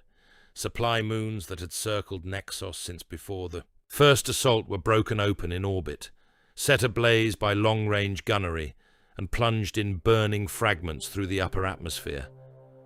Continents blackened under bombardment patterns so sustained that old mountain ridges became low scars beneath the ash. Hive belts that had once housed populations beyond sane arithmetic collapsed into furnace canyons and slag basins. Casualty ledgers ceased to carry names except at the highest levels of command. Regiments vanished into a single notation of loss. Fleets were reduced to revised tonnage. Civilian populations became absent statistics. Once the dead reached into the billions, numbers began to fail the men tasked with speaking them aloud. The clerks kept writing, the priests kept chanting, the guns kept firing. Behind the front, where ordinary armies relied upon reserve lines, ration channels, and orderly command, the Carcharodons began unmaking the enemy's rear with patient cruelty. They struck at shift changes, at Vox relay, handovers, at fuel transfers, at officer convocations, held in the brief false security of underground bunkers. A command tower would fall silent for an hour, then begin transmitting again, with all correct codes and intonations, until the first runner arrived and found the signal gallery flayed open and every operator nailed to the walls by their own styluses and servo pins. Armored reserves rolled toward the front under proper orders and arrived leaderless, their cupolas empty, the officers gone from within locked vehicles as though plucked through the plating by darkness itself. In one siege district east of the main line, a chain of watch posts remained active for a full night cycle, while the corpses of their garrisons hung from the signal masts above, slowly turning in the ash wind and dripping into the Auspex dishes below. The effect was not merely material, that was the genius of it. Ammunition delays and broken command channels could be repaired. Fear rotting the inner tissue of an army could not. Baal Shah's warriors moved through drainage culverts, collapsed transit arteries, corpse processing lines, and old maintenance crypts with a hunter's contempt for distance. They killed where it mattered, withdrew before response could mass, and left behind evidence chosen with care. A skinless command cadre displayed around an artillery map. An entire staff section arranged in prayer posture with the spinal columns removed. Supply adepts stitched into ration nets and thrown across the path of incoming armor. The rear of Darok's war machine did not stop functioning, but it ceased believing itself safe. That fracture traveled outward into the front, with every late order, every missing officer, every reserve battalion arriving with no one alive who understood where it had originally been meant to go. Chaos answered, with its own arithmetic of horror. If routes to the front were mined, they drove slave columns into them until the mines were spent. If a valley had become so thick with shellfire that armor could not cross, they pushed penal mobs and work gangs forward under whip, lash, and bolt pistol until the ground was packed enough with broken flesh to take track weight. Darok's overseers had long ago learned the economy of expendable bodies. Now they elevated it into doctrine. Men, women, half-grown labor stock, starved pit things chained in files, all were hurled across wire and mine glass to clear lanes for the armored dead behind them. Imperial lines watched this with revulsion, then with numbness, then simply as a feature of the battlefield. The slave waves came screaming, collars detonating among them when they slowed, overseer fire ripping through their backs when terror outpaced momentum. Mines blossomed beneath bare feet and iron-shod boots alike. Bodies burst apart in low, dirty fountains of meat and ash. Limbs landed in wire snarls. Still the mass behind shoved forward. When enough corpses had thickened the field, traitor armor came after, crushing what remained into a red-black slurry, while demon engines strode over the rest, legs hissing with vented heat and wet scraps of humanity hanging from pistons and claws. No atrocity on Nexos remained singular for long. Each was absorbed into the scale of the whole and replaced by some fresh obscenity before the previous one had cooled. At the center of the main assault front, where the breach toward the lower ascent had become the single most contested strip of earth on the world, a Castianvaro held when human strength had already failed twice over. The breach was less a line than a wound hacked into the killing plain. It ran between two shattered bastion mounds, whose original purpose no longer mattered because both had been reduced to broken ferrocrete, gun barrels twisted by heat, and trenches half filled with the dead. Every hour the enemy tried to close that wound. Every hour the Imperials widened it by a fraction, then nearly lost it. In the next counterstroke, on the day the mass assault came, the sky itself seemed to lower with the weight of ordnance. A horizon-wide artillery preparation fell first, turning the plain ahead of the breach into a boiling wall of dirt, ash, metal, and blown-apart men. Then from the smoke emerged the assault columns, mutant packs in the van, followed by chained berserkers, then ranked traitor soldiery, then armor in such density that from a distance it resembled one continuous moving plate of black iron. Above them drifted carrion craft and warp-lit gunships. Between them strode demon engines with furnace moors and flensing limbs, all of it moving toward the breach in a single deliberate tide. Imperial gunners opened until barrels glowed.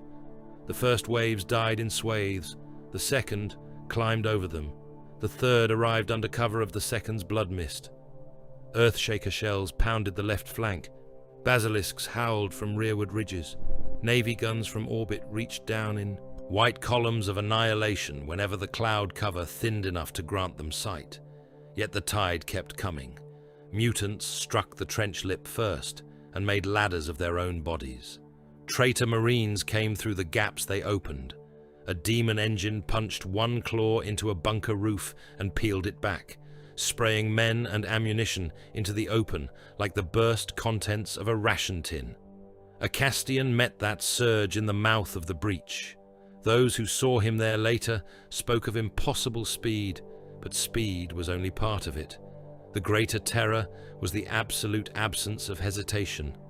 Where men faltered, judged, weighed risk, thought of death or pain or the position of their brothers, the custodian simply moved from one exact murder to the next, as though he had already lived the whole engagement in some superior realm of calculation, and returned only to enact it. His guardian's spear struck through helm, gorget, throat, eye, and reactor seam with remorseless certainty. A traitor, champion in ancient plate, came at him under a cloak of smoke and trophy chains. A Castian split the champion's weapon arm at the elbow, reversed the spear, punched the blade through the traitor's breastplate, and kicked the corpse backward into the men behind it, before the champion's severed hand had even hit the ground. Around him, his custodians formed a wall of gold amid shell bursts and body fragments. They held long enough for the artillery officers behind them to finish recalculating range after the latest enemy advance had made all previous fire tables worthless. It was a task that took minutes. On Nexos, minutes were provinces of slaughter. Men died around the Custodes by the hundred in that span. Guardsmen fired until rifles steamed, then drew entrenching tools and fought in the overrun traverses. A Navy armsman, with half his face gone from shrapnel, kept feeding shells into a field piece, with both hands slicked to the wrists in his own blood. A Scutarius, missing one leg, locked his augmetic knee brace to a shattered gun shield and continued firing from the ruin until a demon engine stamped him flat. Through all of it, the gold line remained, impossible and pitiless, buying time not with speech or inspiration, but with bodies cut apart so swiftly that the enemy's momentum kept tripping over its own dead. Then, the rearranged artillery struck. The next barrage landed so close to the breach that chunks of red-hot earth and bone rattled from a Castian's armor in a constant storm. Whole enemy files vanished, armor split, mutants became spray. The mass assault broke apart under its own dead, and the returning fire of guns that had found their mark again. The breach held for another day, because even a Castian could not be everywhere, and Nexos was a world large enough to punish all gaps. While the center stood, the eastern flank collapsed under weight of numbers and warp-fed engines. The trench nation there had already changed hands 6 times in 3 days. When Daruk's commanders committed fresh reserve armor, supported by packs of shrieking, possessed things that moved like men wearing the idea of flesh incorrectly, the line did not bend. It simply came apart. Vox traffic from that sector dissolved into screams, coordinates, static, and prayers. 3 reserve regiments were ordered forward and failed to arrive. A 4th turned and ran. The 5th never received the order because its command crawlway had been shelled flat and set on fire. In the rear command enclosure north of the breach, Lord General Marius Kelt of the Western Reserve Army stood over the hololithic map and refused. His reserve was the last coherent mass of fresh infantry and armor left within immediate reach of the center. Its expenditure would preserve the current offensive.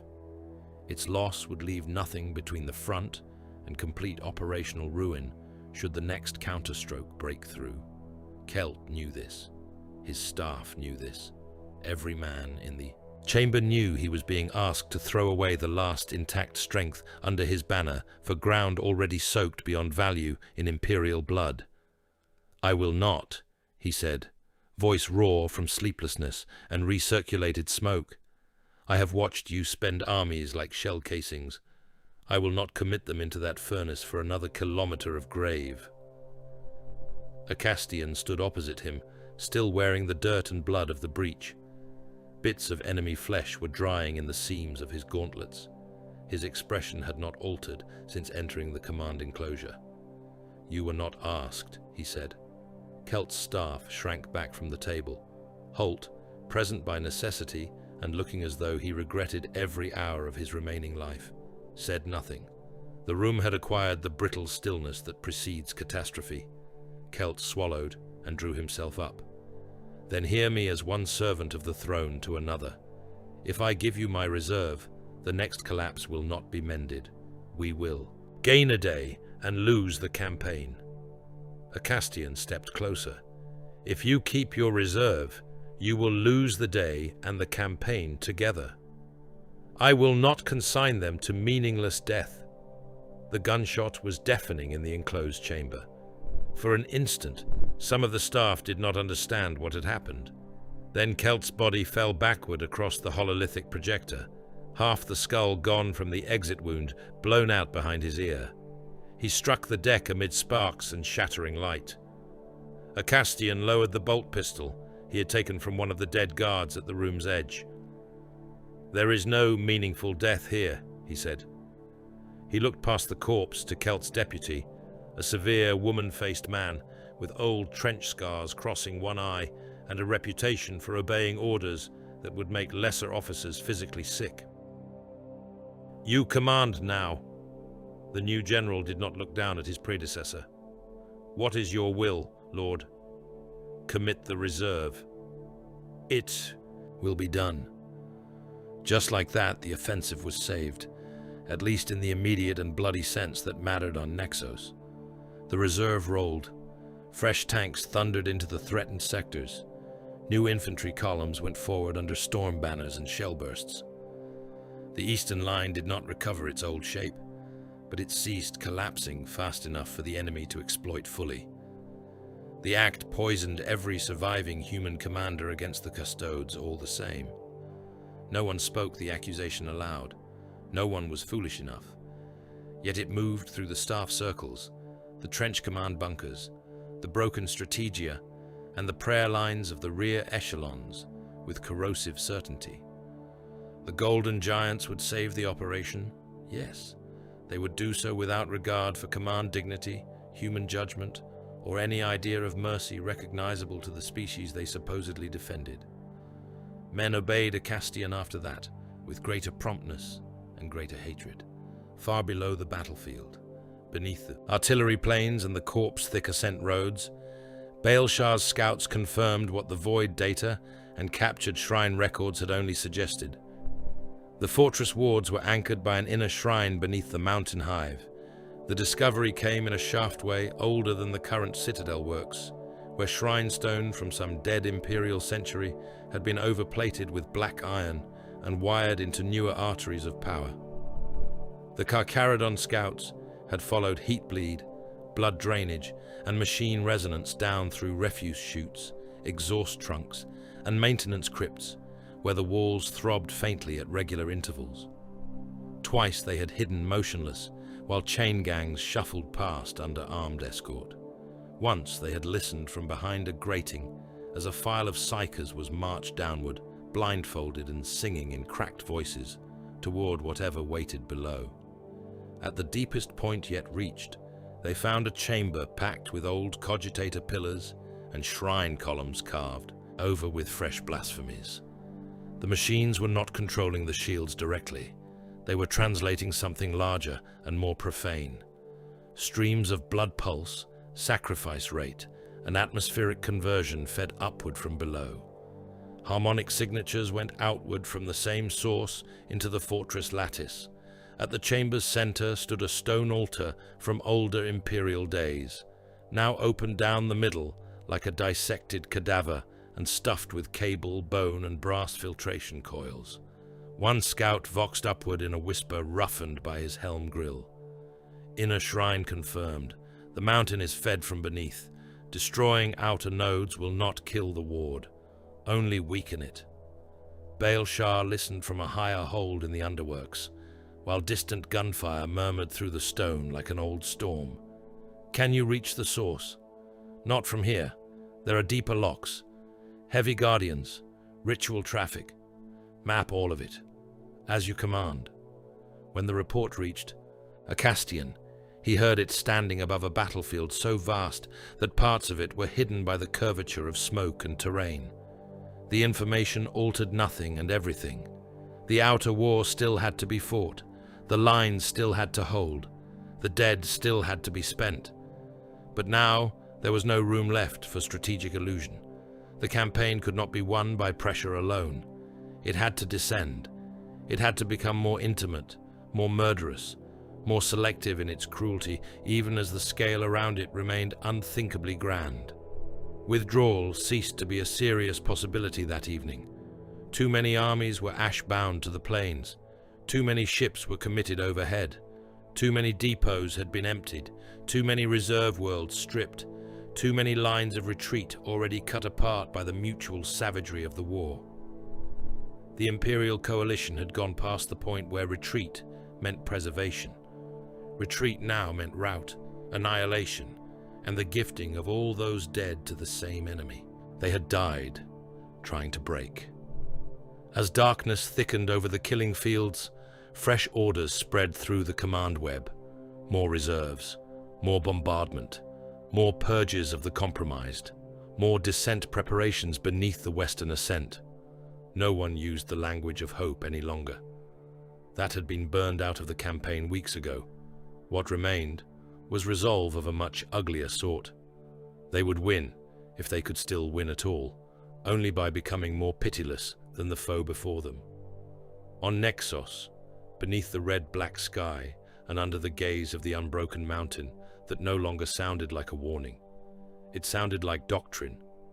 The shield node rose from the outer face of the mountain like a city crucified against stone. From the ash plains below, it appeared at first as only another elevation in the impossible scale of the Gloam citadel. Another black tier, half hidden by smoke and artillery haze. Another crown of guns and battlements welded onto the mountain's murderous anatomy. As the assault columns drew closer, its true enormity revealed itself. Hab towers had been fused into bastion walls. Transit bridges ran from one armored redoubt to another in tiers high enough to disappear into cloud shadow. Fortress gates broader than voidship hulls yawned black beneath galleries packed with guns. Shield pylons rose in ranks along its flanks, each one caged in armor and wrapped in cable bundles thick as manufacturum chimneys. Don't forget to like, comment, and subscribe. Support really helps. It was not merely a node. It was a fortress city built to appear indispensable, built to draw blood, built to persuade any attacker that if this place fell, the whole mountain would begin to die with it. That was why Acastian chose it. He stood in the shadow of a shattered command crawler on a ridge of broken slagcrete, and watched the target through drifting curtains of smoke. Shellfire bloomed against the approaches in rolling orange pulses. The wind carried the stink of propellant, hot metal, and old rot from the corpse drifts, filling the lower trenches. Around him, officers of the exhausted Imperial host studied hololithic overlays with the strained concentration of men trying to think past terror. Lord Militant Holt pointed with a shaking baton at the lower ascent lines. The western batteries have weakened since the last bombardment. We can press the Guard and Skitarii in 2 converging waves, pin the gate sectors, then open a lane for the reserve armor to... No, Acastian said. Holt went still. Acastian's gaze remained on the node. The reserve armor dies before the second switchback. Your infantry dies on the first. The ascent lanes are already measured for that pattern. One of the artillery marshals cleared his throat. Then what is required of us, Lord? You will make them believe the assault is conventional. The man stared. By spending men? Yes. There was a beat of silence in which every officer there understood he had not spoken metaphorically. Acastian turned at last, Auramite dimmed beneath soot and blood, his face unreadable beneath the shadow of his helm crest. You will throw men at every visible approach. You will flood the lower roads, the trench cuts, the collapsed transit ways, the gate bastions. You will die in enough number and with sufficient noise that the defenders fix their gaze outward and downward. While they do, my kill teams will enter the node by other paths. You are not to ask how. You are to ensure there is no moment in which the enemy believes he can spare attention from the slaughter before him. Holt's jaw worked once. The casualty projections will be extreme. Acastian looked at him as one might look at a machine that had begun stating weather conditions aloud. Then project them correctly, he said. The assault began before the next smoke front had fully crossed the plain. Imperial artillery opened in a roar vast enough to flatten prayer. Earthshakers, basilisks, ship-fed macro, emplacements dragged into firing position by whole labor cohorts. All of them began speaking at once. The mountain face vanished behind fire. Gun decks disappeared into the blossoms of impact. Transit towers folded inward, yet the shield node answered almost at once. Batteries hidden behind sliding armor veils rolled into the open and vomited shells down the ascent routes.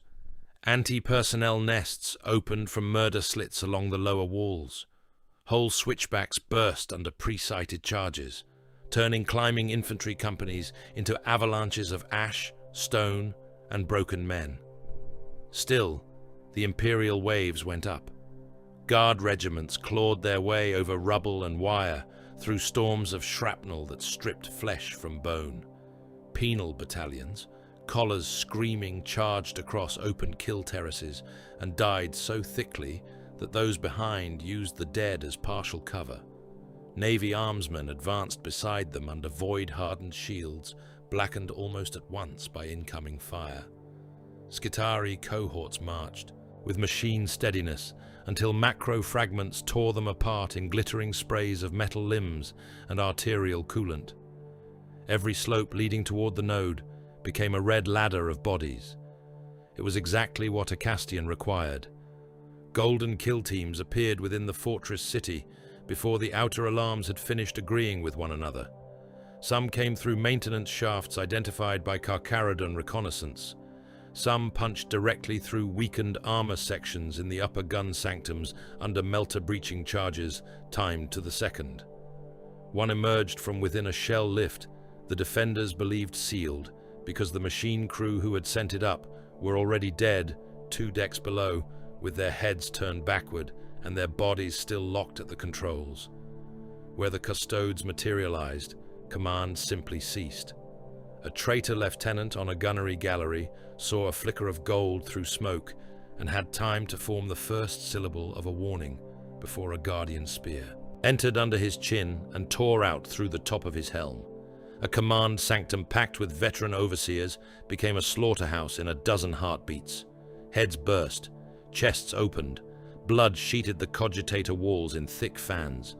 One custodian vaulted the strategium rail, landed amid a knot of chaos elites, broke the neck of one with his spear haft, impaled another through both lungs, and split a third from collar to sternum in the same flowing motion.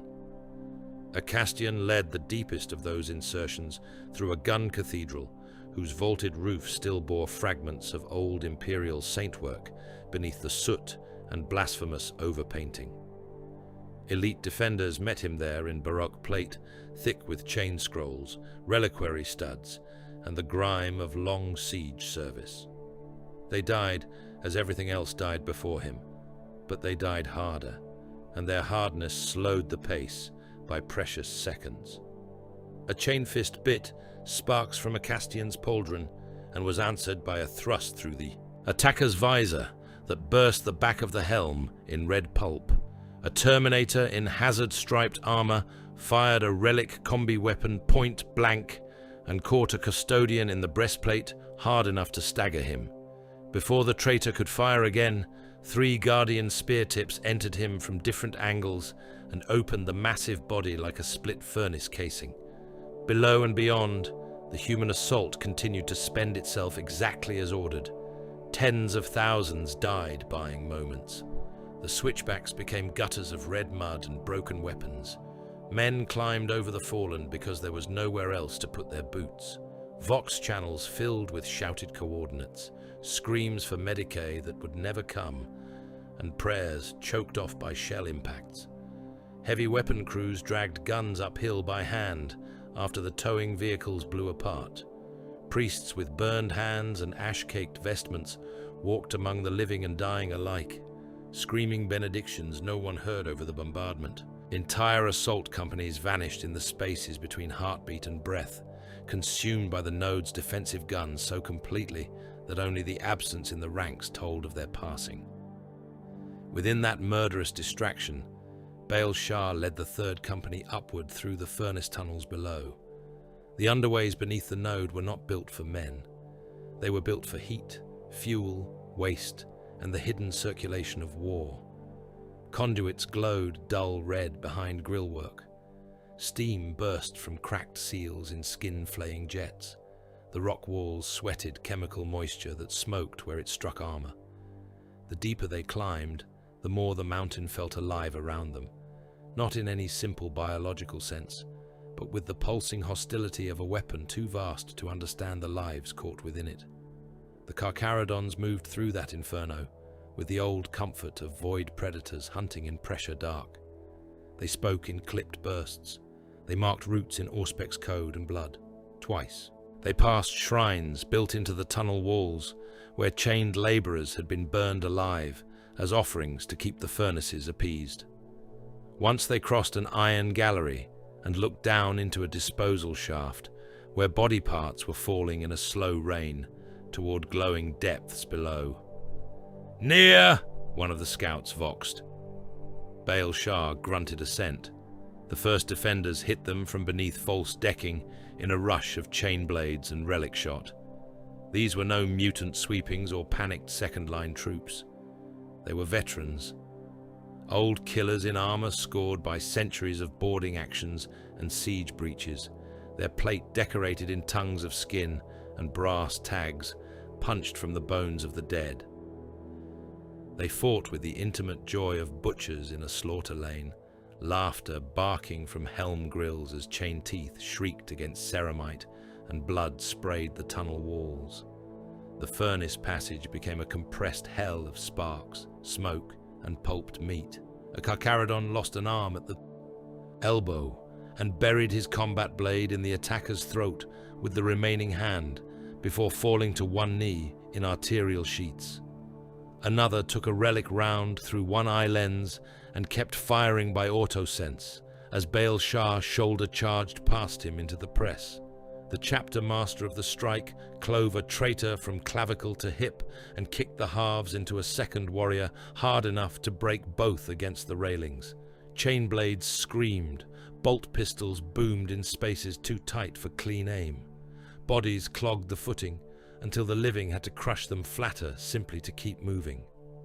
At the upper breach gate, they found the renegade champion. He stood before a bunker portal plated in black iron, taller than the rest, his armor lacquered with fresh blood and strips of flensed skin still dripping from the trophy hooks along his backpack frame. Imperial prisoners had been nailed to the door around him in a grotesque human seal, hands and feet pinned wide with trench spikes driven through flesh into metal. Some were still trying to beg through broken teeth. One had torn half his own face away in the effort to rip free. Their blood ran down across the locking mechanisms and steamed on the hot iron. The champion spread his arms in invitation. "Come, carrion things," he called through a helm shaped into a grinning death mask. "Take your loyal wretches home." The men nailed there heard him and started screaming in earnest. Some pleaded for rescue. Some begged to be shot. One was trying to recite the litany of endurance and forgetting every third word. Baal Shah did not pause. "Clear him." His warriors opened fire. Bolt rounds tore chunks from the prisoners and the iron behind them, because there was no other line to take. The champion came through the red spray, laughing, relic blade raised, and crashed into the foremost Carcharodon, with enough force to drive both of them through the half-open portal in a shower of torn flesh and metal splinters. The melee that followed was too tight and too violent for language finer than killing. Boots slipped in blood. Helms slammed against bulkheads. Knives were used because there was no room to draw anything longer. By the time Baal Shah got a clean line, the champion had already gutted two of his veterans and was trying to wrench the helmet off a third by hand. Baal Shah put a bolt round through the traitor's cheek plate. It blew out the far side in a burst of bone and black blood, but did not kill him. The champion turned, death mask half missing, grin still visible in the red ruin beneath. Baal Shah met him in the threshold. Their blades struck once, twice, hard enough to spark against the ceiling. On the third pass, Baal Shah let the traitor overcommit, trapped the relic sword under his vambrace, and drove his own knife up under the jaw into the brain. He held it there while the body convulsed, then ripped it free and shoved the corpse aside through the remnants of the nailed prisoners. Above, in the gun sanctums, a Castian reached a second choke point where the defenders had embraced the same cruelty on a grander scale. Imperial captives hung from bunker doors, from shield controls, from the approaches to the main sanctum itself. Some were civilians taken from labor pits. Some were soldiers from previous assaults. Some had been wired with explosives or grafted into Auspex arrays so that their bodies formed part of the trap. Mortal officers attached to the inner push hesitated for a single fatal instant at the sight. A Castian did not. "Breach," he ordered. One of Holt's stormtroop commanders stared at him through a faceplate spattered with another man's blood. "There are survivors on the door. There are obstructions on the door," a Castian said. The melter charge went on. The prisoners had time to understand. That was the worst mercy afforded them. Some tried to pray, some screamed, then the door and everything nailed to it became a sheet of white ruin. Flesh, iron, bone, and lockwork ceased to be separate things. The blast rolled through the hall in a wave of heat and atomized red, and through it the Custodes advanced without slackening pace. By the time the human stormtroops found their nerve again, the golden giants were already deep within the sanctum, killing the next line of defenders. The core chamber of the node lay in the mountain's skin, wrapped in power pylons, control altars, and shield harmonics, vast enough to make ordinary engine seers fall to reverent silence. Baal Shah's warriors reached it first from below, erupting up through a service lattice beneath the chamber floor, like predators breaking ice. They killed the priesthood tending it, gutted the weapon servitors, and seized the central machine choir before the defenders above could properly collapse back. A Carcharodon tech marine slammed into the harmonic console, gauntlet ports biting deep. Data cascaded over his visor. Then he stopped. "This is not the heart," he voxed. Baal Shah, still wet with the champion's blood, turned from the slaughter at the chamber steps. Speak. Secondary organ only. It regulates distribution, not source. The shield node is real, but not primary. Destroying it will wound the lattice, not kill it. A Castian arrived moments later through the upper sanctum breach, his kill teams fanning outward with inhuman precision to secure the room. For a heartbeat, gold and grey shared the same blood-slick chamber, the dead of both species and allegiance underfoot, the air full of burning oil and ruptured flesh. Baal Shah looked up at him. A false throat. A Castian's expression hardened, though that was like watching a blade become more blade. Then find the true one. They found the answer in a captured apostle map.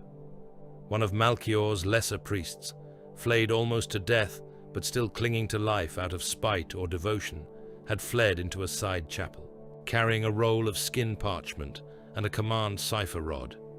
He was dragged out over the bodies of his own protectors, screaming invocations through a mouth half full of blood. The map he bore was not a conventional chart. It was a ritual layout, all concentric wards, sacrificial arteries, access crypts, and annotations written in a hand that looked more carved than inked. Yet the essentials were clear enough once the cipher rod unlocked the hidden layers. The reliquary was not housed within any outer node. It was mounted within the Black Shrine engine itself, not near it, not under its protection in some adjoining vault.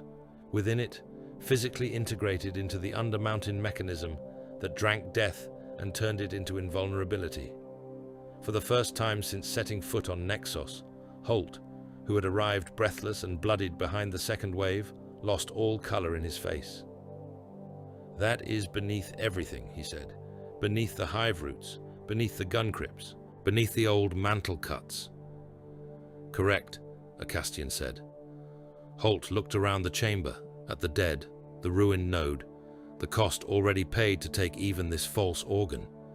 Then this was never the decisive strike. "No," a Castian said. Baal Shah wiped his blade on the robes of the dying apostle. "It opens the deeper wound." There was no time for anything softer than that. A Castian ordered the node prepared for destruction.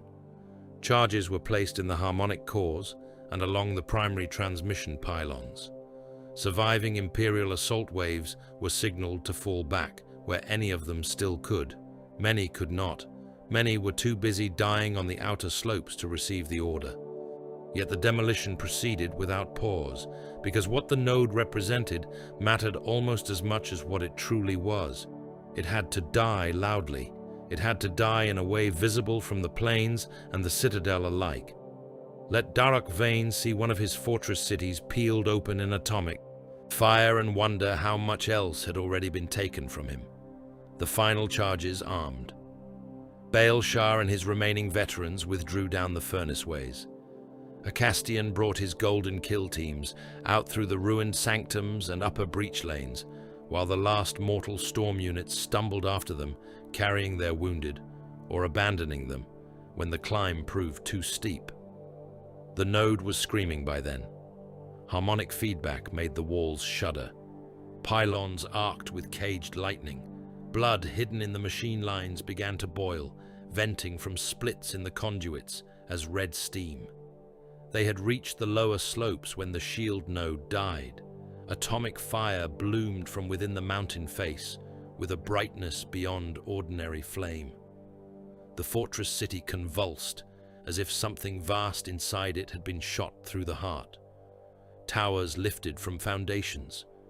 Gun galleries folded outward in sheets of black metal.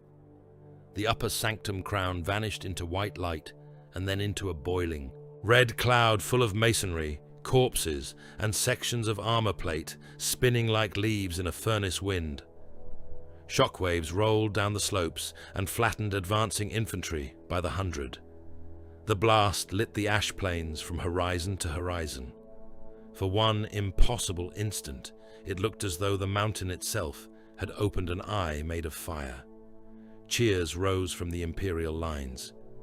They died quickly, because when the glare began to fade, the Glome citadel still stood. Its outer skin was wounded. One of its great organs had been torn free in a spectacular convulsion of fire and collapsing iron. Yet the invisible shell around the deeper fortress did not fall. It shivered, it flickered. Then it hardened again, fed from the depths no assault had yet truly touched. A Castian stood amid falling dust and hot debris, the captured apostle map held in one blood-stained gauntlet, and looked up at the unbroken heights. The real war, he understood then with absolute clarity, had not even touched the citadel's soul. The road beneath the mountain began where all proper roads ended. Baal Shah led the third company down through the ripped-open underways beneath the dead shield node, while the last of its atomic death still rolled through the higher galleries in distant thunder. Above them, the war shook the mountain in vast recurring pulses. Guns fired, towers collapsed.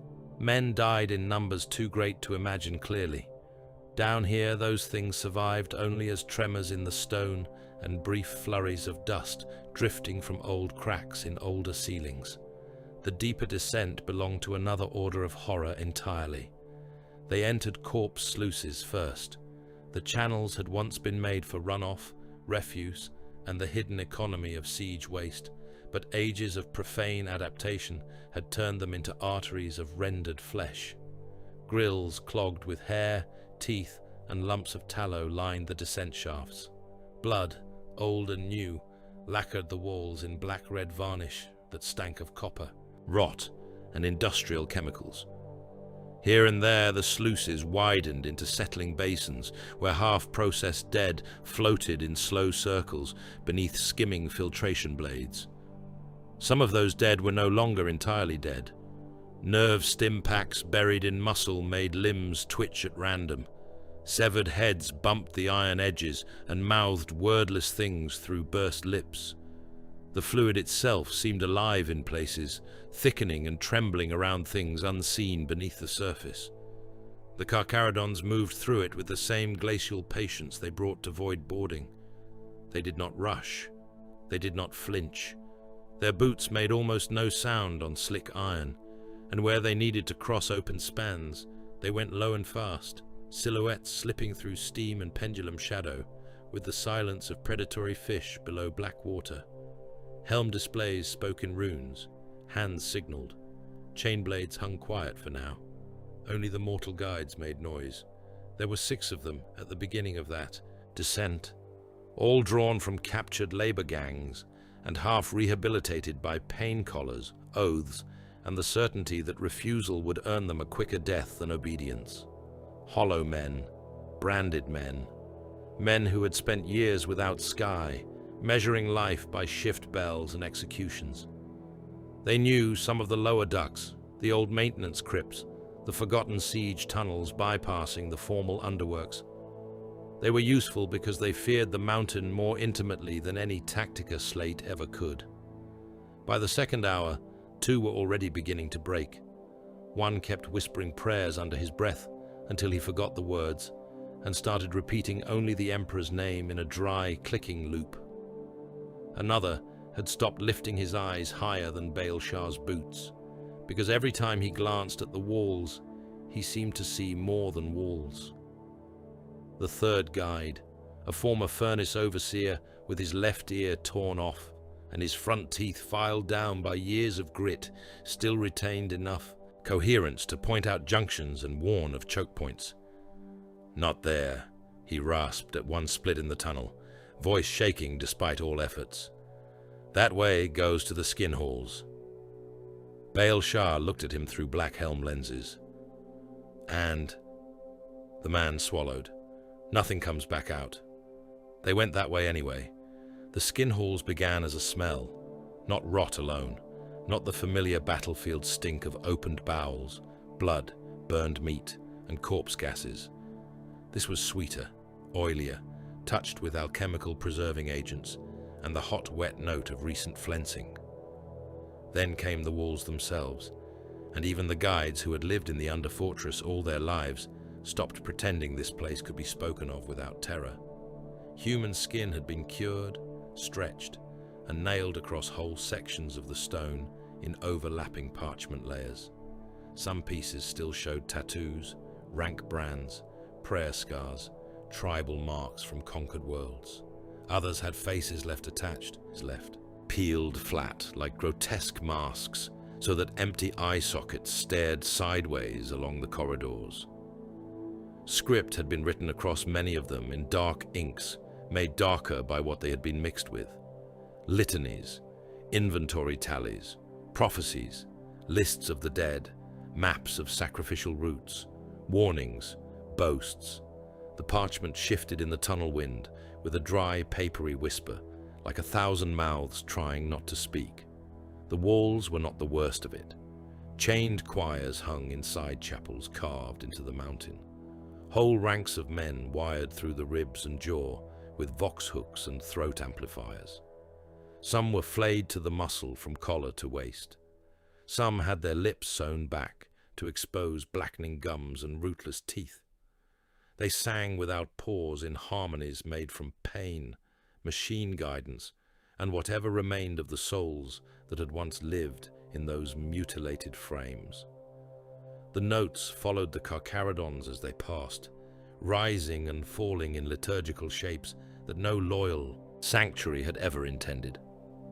One of the guides dropped to his knees, retching through his respirator, when the nearest choir turned blind faces toward him and began singing his labor number in perfect unison. Baal Shah left him where he knelt. The next chambers housed meat vats. Great iron cisterns bubbled with rendered fat, bone slurry, blood clots, dissolved organs, and the chopped remains of things no one present tried to identify too carefully. Conveyor hooks ran overhead, carrying skinned carcasses in all stages of disassembly. Servo butcher rigs moved among them, cutting, sorting, draining, occasionally pausing to feed whole limbs into grinders that turned with a noise like wet masonry being chewed. A half-conscious body on one chain line opened its eyes as the Carcharodons passed. Its lower half was gone.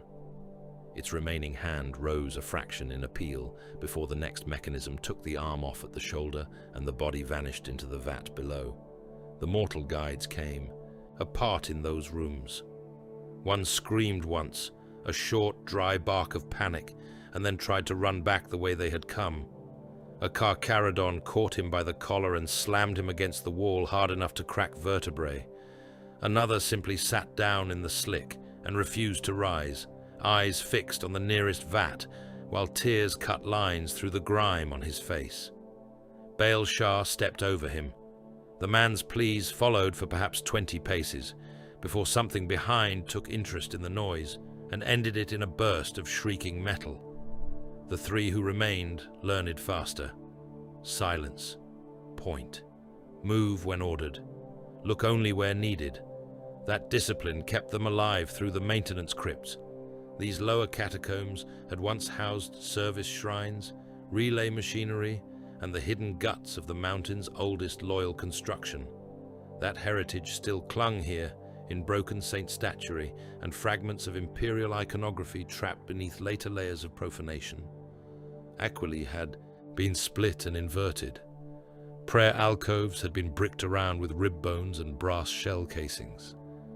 Data altars had become living machine thrones, their control banks sunk into the open torsos of chained men, whose mouths whispered in dead voices each time current ran through the implants in their skulls. One such altar stood alone beneath a cracked vault, painted long ago with the image of an imperial victory, now almost entirely hidden behind soot. The body wired into it had no eyes and no lower jaw. Cogitator wires entered through the empty sockets. Every few seconds, the machine made him speak in the voice of someone else. A child, an old man, a woman, a naval officer, a priest. All dead by the sound of them, all repeating the same phrase in shifting tones. The heart feeds, the heart feeds, the heart feeds. The third guide, the one with the filed teeth, made the sign of the Aquila so violently, he nearly drove his own thumb through the knuckle. Baal Shah paused only, long enough for his tech marine to draw the altar's root data from the embedded core. Then the hunting started. The first sign was not sight or sound, but absence. A Carcharodon scout sent ahead through a collapsed transit artery failed to check in on the appointed beat. Then another. The route itself remained clear on Auspex, too clear, as if something had learned where to stand between the machine's noticing and the man's living. Baal Shah raised a fist. His company froze. There, beneath the hum of distant furnaces and the endless low pulse traveling through the mountain, came the scrape of metal on stone, light, controlled, deliberate, not laborers, not overseers, not machine things, Astartes. The traitors were hunting the same dark. They came from wall slits, drain galleries, maintenance hatches, and corpse vents in 2s and 3s, black-armored and skin-draped, plate dull beneath dried blood, eyes glowing behind horned or skull-faced helms. Some were Sevrael's Terror Marines returned to the depths that best suited them. Others bore Darok's siege markings and fought with the brute confidence of old line killers. In those tunnels the difference hardly mattered. They were built for close murder and had been waiting in the dark for prey worthy of the effort. The underworld became a running predator war fought at knife distance. Bolter fire was too loud to trust for long. It brought others. It threw ruinous echoes ahead through the tunnels, so the fighting narrowed into abrupt collisions of chain blade, combat knife, pistol burst, and armored bodies slamming together in spaces too tight for heroics. A Carcharodon rounded a corner and met a traitor face to face in the dripping red light of a heat vent. Both fired. The rounds hit at such range that chest plates burst inward, and both giants fell locked together, still trying to stab through the other's throat seal as they died. Another pair vanished over a handrail into a rendering pit, striking all the way down in a cascade of sparks and gore, before disappearing beneath the grinder teeth below. Baal Shah fought with a concentration colder than rage. He let the enemy come close. He wanted them close. In the tunnels, his size became leverage, his silence a weapon, his ability to strike without wasted flourish the difference between life and having one's organs spread along a pipe bank. He killed a Terror Marine by trapping the shrieking chain blade under his vambrace, breaking the attacker's elbow backward, then driving a blade through the neck seal and up into the pallet. He tore another from a ladder shaft and crushed the warrior's helm against a rail post until the faceplate folded in and black blood jetted from every seam. The darkness suited him. The pressure suited him. This was war reduced to the intimate certainty of teeth in flesh. The mortals were another matter. One guide lasted until a flayed corridor opened into a junction packed, with hanging skins that still screamed when disturbed by movement. He faltered there, turned the wrong way, and vanished under a traitor marine erupting from behind the curtain of skin. The guide's body broke in half so quickly that for an instant the upper and lower sections remained, joined only by a strip of intestine, before the Carcharodons opened fire and reduced both victim and killer into a paste against the wall. That left two. The last truly useful one led them at length to a labor pen network built behind pressure doors disguised as ordinary maintenance bulkheads.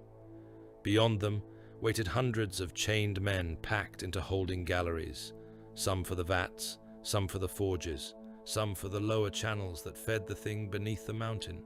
The guards there were mortal overseers with shock pikes and stubbers, not expecting Astartes from this side of the dark. They died with their throats open or their spines broken before any alarm went wide. Baal Shah looked through the bars at the laborers. They flinched from him, then pressed forward when they saw the dead overseers and the opened locks. Not gratitude, not yet. Hunger and animal hope. Enough. One of his sergeants voxed, "We could kill them and move." Baal Shah's black eyes tracked the tunnel map overlaid on his helm. Ahead lay a series of enemy firing galleries, guarding the most direct lower descent, too narrow to storm without cost, and too deeply set for clean breaching. No, he said. "Open all pens." The chains came free in a clattering flood. At first the laborers only stared. Then someone ran. Then everyone did. Hundreds became thousands as adjoining pens were breached, and wordless panic spread faster than any order could have. Men with years of terror buried in the marrow of their bones erupted into the tunnels as a living stampede. Some still wore shackles. Some carried pieces of the dead overseers as improvised clubs. Some were half blind and ran because running had become more believable than staying. The flood struck the first enemy firing lines moments later. Stubber nests and murder slits opened. Bodies burst. The press behind kept shoving. Overseers panicked. Traitor men screamed to hold formation and vanished beneath the screaming mass. In several galleries, the defenders fell back simply because they could not see targets through the wave of ragged bodies slamming against their parapets. The stampede brought what Baal Shah wanted most in that underworld: confusion. "Through them," he ordered. The Carcharodons entered the chaos like sharks through a blood cloud. They slipped between panicked laborers, over the dead, under swinging chains, and into the disrupted firing galleries before the defenders could reform. What followed was clean by the standards of Nexos. Quick, merciless, knife work in red light. The deeper road opened. It led at last beneath a cathedral of iron roots. The chamber was so vast that the first sight of it broke the last surviving guide completely. He fell to his knees and began laughing through tears, not because there was humor in what he saw, but because the mind had taken the only road left that did not end in immediate collapse. Columns thick as Hab towers descended from the unseen dark above, but they were no columns in the proper architectural sense. They were bundled cable trunks, fluid pipes, ribbed support spines, and old machine roots fused together over centuries into the likeness of a petrified forest. Between them hung chain bridges, choir cages, lifting cranes, and sacrificial walkways. Beneath them spread the black shrine engine. It was not one machine. It was a throne complex of profane enormity, grown by accretion around something older and worse at its center. Reactor housings fused to shrine architecture. Brass veins drank misted blood from channels pouring in from every side. Choir racks full of nailed psychers sang themselves empty into arrays of black, crystal and nerve wire. Piston altars rose and fell in ceaseless rhythm, crushing bound offerings into spray that ran through sluices toward the roaring core. At the center, seated within concentric ward rings and spirals of defiled iconography, loomed a machine throne large enough to hold a god-king of some forgotten nightmare. It pulsed. It drank. Every beat of it traveled through the mountain as a physical thud. And above that roaring core, half buried in cables, bone braces, and warp-lit metal housings, was the stolen reliquary. Even wrapped in defilement, it retained the shape of sanctity. Gold, old beyond easy dating, dimmed beneath blood and soot, but not broken. Throne-era work, lines too severe and perfect for any lesser age. It had been mounted like a jewel in the brow of an idol made from engine wrath and corpse devotion, close enough to the heart of the machine that every pulse ran through it, and every warding loop around the citadel answered to its imprisoned holiness. Baal Shah stood on the upper service bridge and looked at it for a long moment without speaking. Below, processions of the condemned shuffled toward the piston altars. Guards paced between the lines. Warpsmith attendants moved along maintenance gantries. Something huge and armored shifted in the side shadows. Perhaps engine guardians, perhaps worse. The whole mountain seemed to kneel around that throne machine. His tech marine broke the silence first. It anchors the lattice. The reliquary is integrated into the engine's ward cycle. Can it be destroyed from here? Baal Shah asked. The answer took too little time. No, not without detonating the support matrix under this whole section. We would kill the engine and bring the mountain down with us buried inside it. Perhaps with the relic intact, perhaps not. Data confidence insufficient. Baal Shah opened the command channel. A Castian answered at once through layers of static shellburst interference and the distant roar of a surface war gone rabid. "Report! The heart is found," Baelshar said. "The reliquary is mounted in the Black Shrine engine." A pause of less than a heartbeat. "Can you take it?" "Not from below. Destroying the engine here will collapse the mountain on my force. The relic's survival is uncertain." A Castian's voice remained cold enough to frost iron. "Hold position." Another impact shook the chamber, this one not from the engine, but from the world above. Vox traffic erupted on other channels at the same moment, overlapping, panicked, broad in scale. Darroch had sprung his counterstroke. Across orbit and surface, the traitor host surged in full system offensive. Reserve fleets hidden in debris lanes lit engines and fell upon the Imperial rear. Counter-battery guns awoke beneath ash continents thought exhausted. Armored columns launched from concealed revetments along every active front. Slave hordes, mutant tides, and demon engines were hurled against the beachhead in such number that casualty reports became immediate nonsense. The purpose was plain, even through the chaos of incomplete signals. Darroch had felt the deeper threat. He could not yet seal Baelshar off with certainty, so he would crush the surface war, break the beachhead, and drown a Castian spearhead in the open before gold and grey could unite around the true heart. The underworld felt the consequences at once. Alarm bells boomed through the mountain. New Guardian signatures lit the lower galleries. Bulkheads began sealing in layers intended to trap or segment intruders. Far above, the pulse of bombardment became a continuous thing, so constant that dust poured from the iron roots like ash rain. One of Baelshar's lieutenants spoke over the squad net. "Withdrawal is still possible by the labor pens." "Not for long," another replied.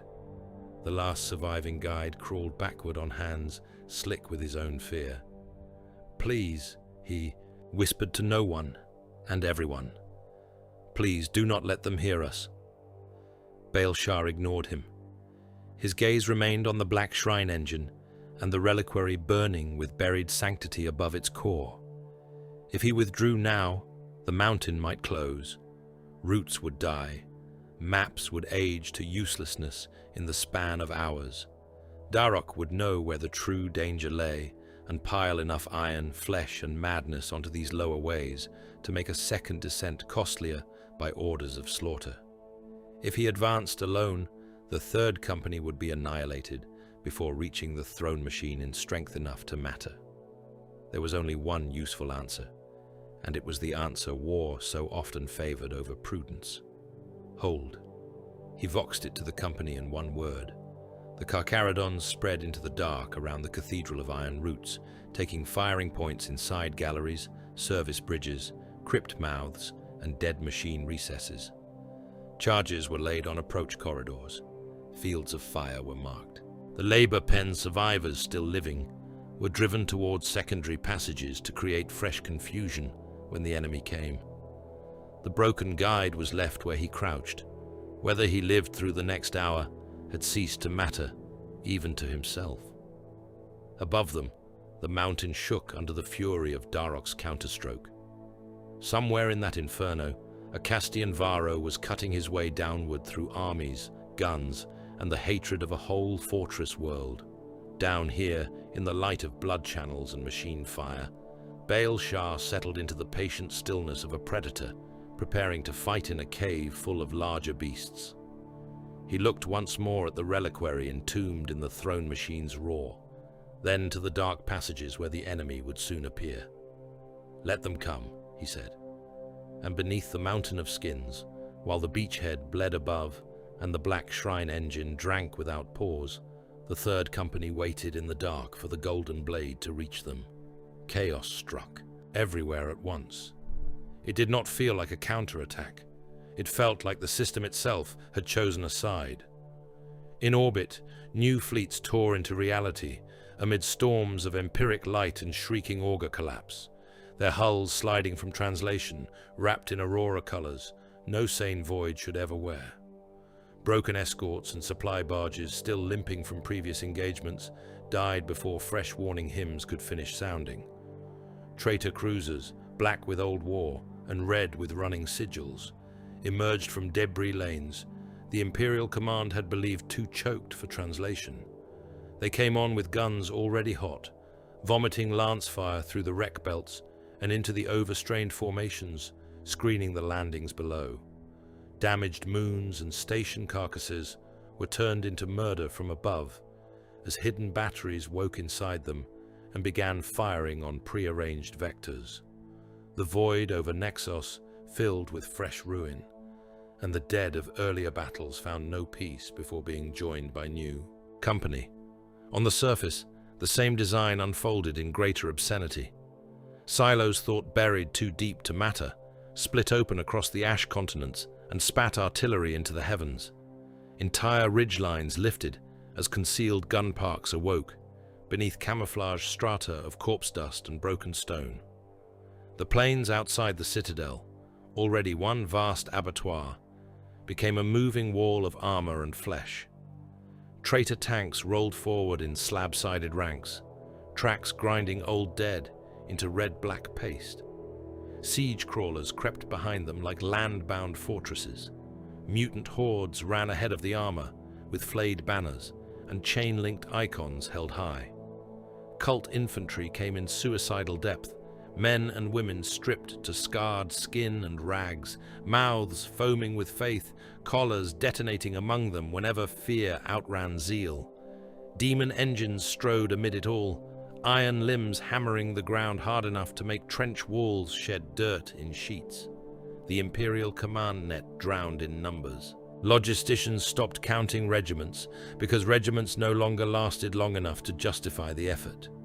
Supply districts vanished under bombardment and were replaced on the ledgers by annihilation markers. Entire sectors of the beachhead ceased reporting and were reclassified not as contested, but as functionally erased. Priests still tried to assign meaning to the loss. Scribes still wrote totals that immediately became outdated. Somewhere in the command bastions, men continued to say words like sustainable and temporary and contain, but those words no longer belonged to the world outside. Beneath the fortress, the dark became a hunt.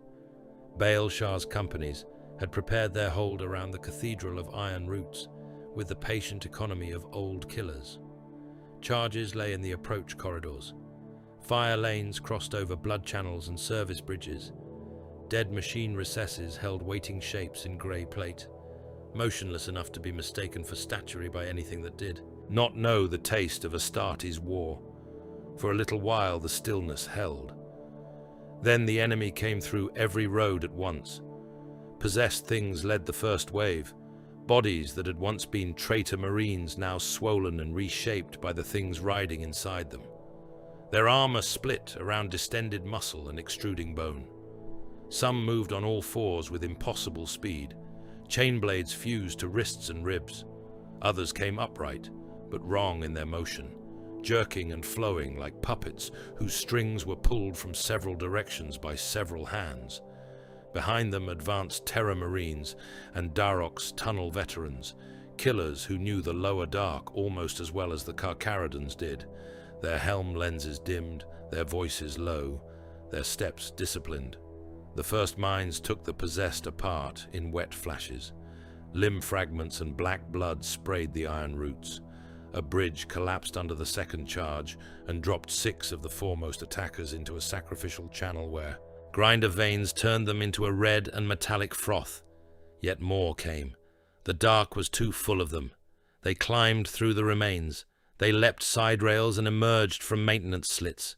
One burst from a corpse vent directly above a Carcharodon firing point and tore a battle brother's helm off with both hands before the kill team around him could even turn. The under-fortress became a running butcher's war fought over the roar of the Black Shrine engine. Baal Shah held the center service bridge, where 3 main approaches converged above a blood runnel, broad as a transit lane. He fought without speech, blade and bolt pistol working in brutal alternation.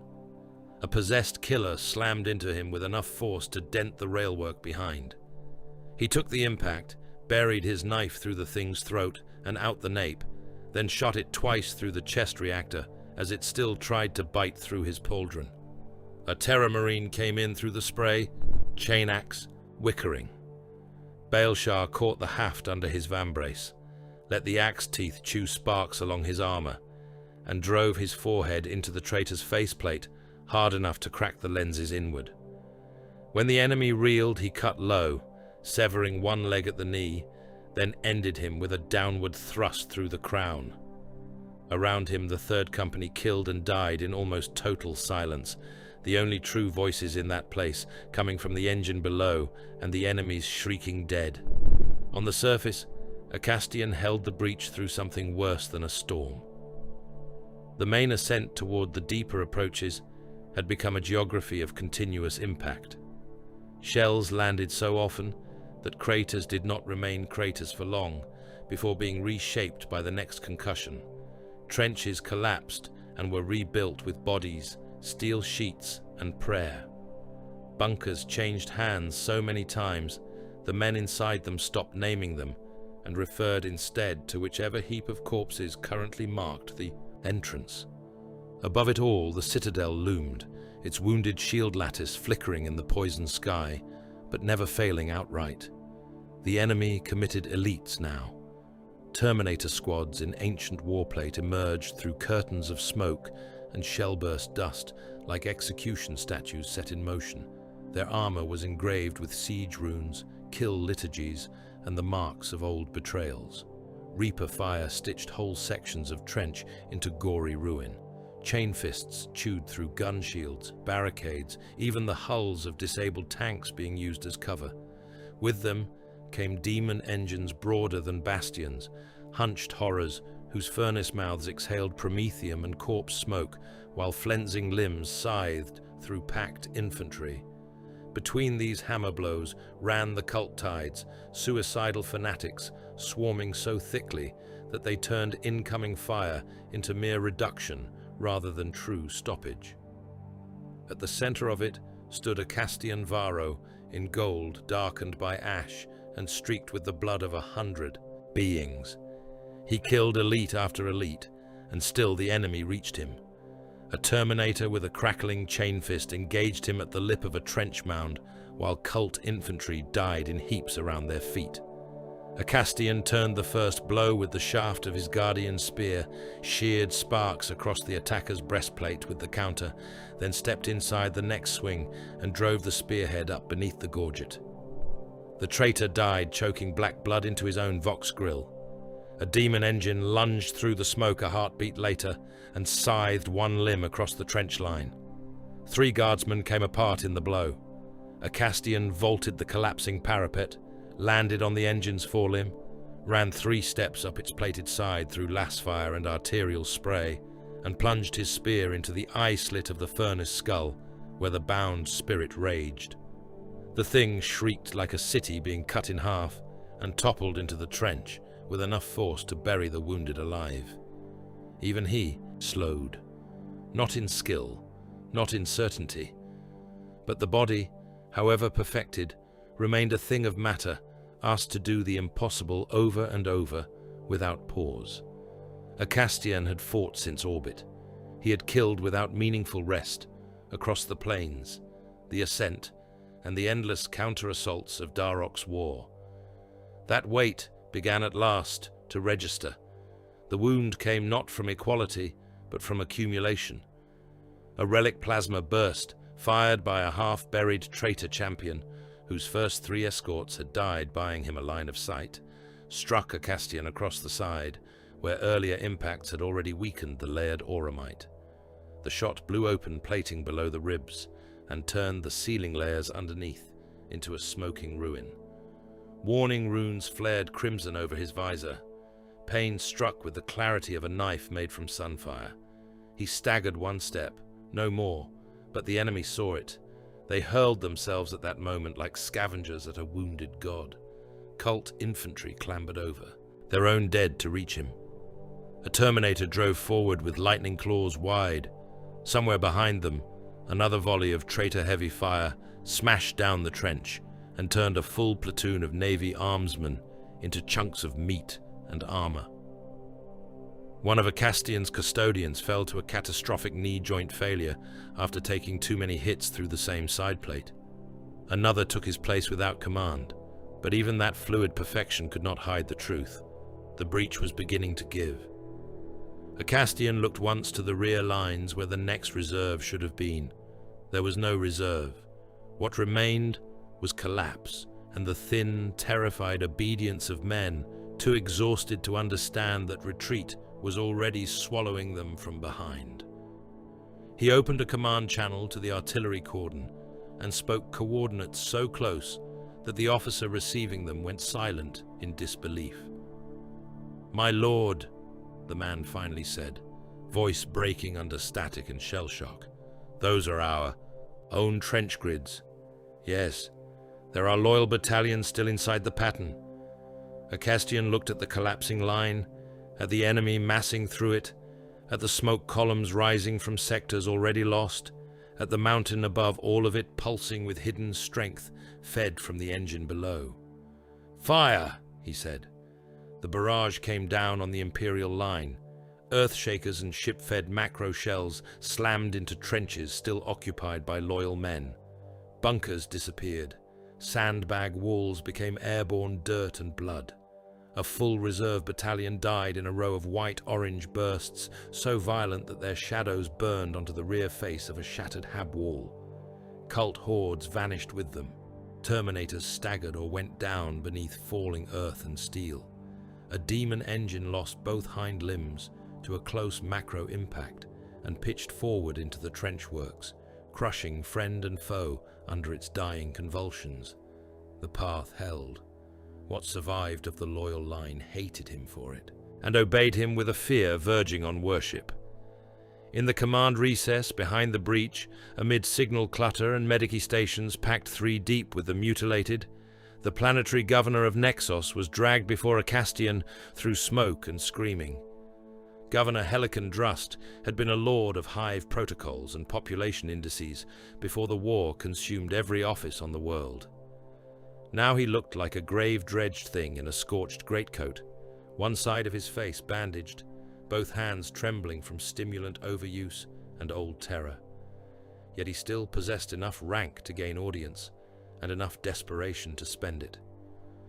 "My lord," he said, kneeling because standing before that gold shape seemed impossible. "The inner hives. There are still millions in the lower civilian stacks. If the next bombardment pattern shifts inward, if the surface seal fails, if the trenches break and the cults get into the transit vaults." "They will die," Acastian said. Drust stared, upward, broken by the calm of it. "Then save them. The central macro shelters can still be reached. We have old evacuation shafts beneath the procession way. If a corridor is opened, if one corridor is held, I can move enough to preserve the memory of the hive population, enough that Nexos may—" Acastian turned from the tactical display and looked at him. The governor faltered as if struck. "The mission," Acastian said, "outweighs memory, grief, and innocence alike." Drust's mouth worked soundlessly. He wanted to speak of duty, of civilians, of the sacred bond between throne and subject, of all the things men in lesser wars still believed could restrain necessary evil. None of those words survived contact with the gaze fixed upon him. "If the hives must burn," Acastian continued, "they will burn. If the shelters must be buried to keep the way open, they will be buried. You were not left alive to plead for strangers. You were left alive to obey." The governor bowed his head until it touched the blood-wet metal underfoot. "Yes, Lord." He left with the gait of a condemned man told the date of his execution no longer mattered. Far below, where the black shrine engine shook the mountain with every hateful pulse, Baal Shah received fragmentary word of the surface crisis while fending off another rush through the lower galleries. A possessed monster hurled itself across a blood channel and caught one of his veterans in both arms, crushing plate inward until bones snapped audibly over the vox. Baelshar took the thing's head off with a backhand cut and keyed the command channel at the same instant. The answer came slower now through the storm of war above and around them. When a Castian's voice returned, it was roughened not by fear, but by exertion, by smoke in the helm filters, by the simple truth that even demigods bled when enough of the world was determined to make them. "The beachhead holds," a Castian said. "For now," Baelshar replied, "for long enough. That might once have been challenge between them. Here, in this hour, it was not. The rivalry had been ground out by shared arithmetic. Both knew the shape of the work still required. Both knew neither could complete it alone." Baelshar glanced across the roaring abyss to the reliquary half buried in cables and warp-lit metal, sanctity imprisoned within the thing that made the fortress unkillable. "I can open the wound below," he said. "I can bleed it. I cannot take the heart without you." On the surface, a Castian drove his spear through the throat of a cult standard-bearer and ripped it free in a gout of blood. "Then hold the wound open." Baelshar's gaze shifted to the side galleries, where more enemy signatures were massing. "You will have one road. I require only one." For the first time since Charon's gate had gone dark, they spoke not as distasteful allies measuring one another for weakness, but as killers who understood precisely what the other was built to do. Baelshar said, "I will break the locks and blind the lower guns. When you come without hesitation." A Castian answered at once, "There will be no hesitation." The final plan took shape between shell bursts, screams, and the constant mechanical prayer of the Black Shrine engine. Surface Command was ordered to commit every remaining reserve, not in hope of survival, but to hold the trench fronts and ascent roads for one last synchronized assault. Fleet groups in orbit were instructed to spend themselves pinning the new traitor arrivals and keeping even a fraction of the sky contested. The Carcharodons would open the lower approaches, sabotage the shrine locks, and hold the under-fortress against whatever Darok could throw into the dark. A Castian and the surviving Custodes would drive from above through the collapsing breach, through the wounded guts of the citadel, and descend toward the engine chamber in one final spear thrust. No reserves would be held back. No extraction would be promised. No one spoke the word victory. That too had become a lesser thing. Above, the breach burned. Below, the heart roared.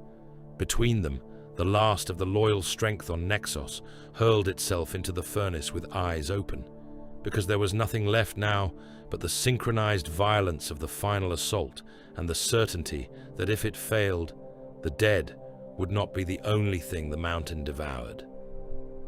Night beneath the Gloam citadel was only a dimming of the furnace glow. There was no peace in it, no relief, no merciful slackening of the war's immense grip upon flesh and iron. The bombardments rolled on across the ash continents in deeper, slower pulses, as if the world itself had grown too tired for frenzy and had settled instead into the grave labor of mutual ruin. Fires walked the horizon in broken lines.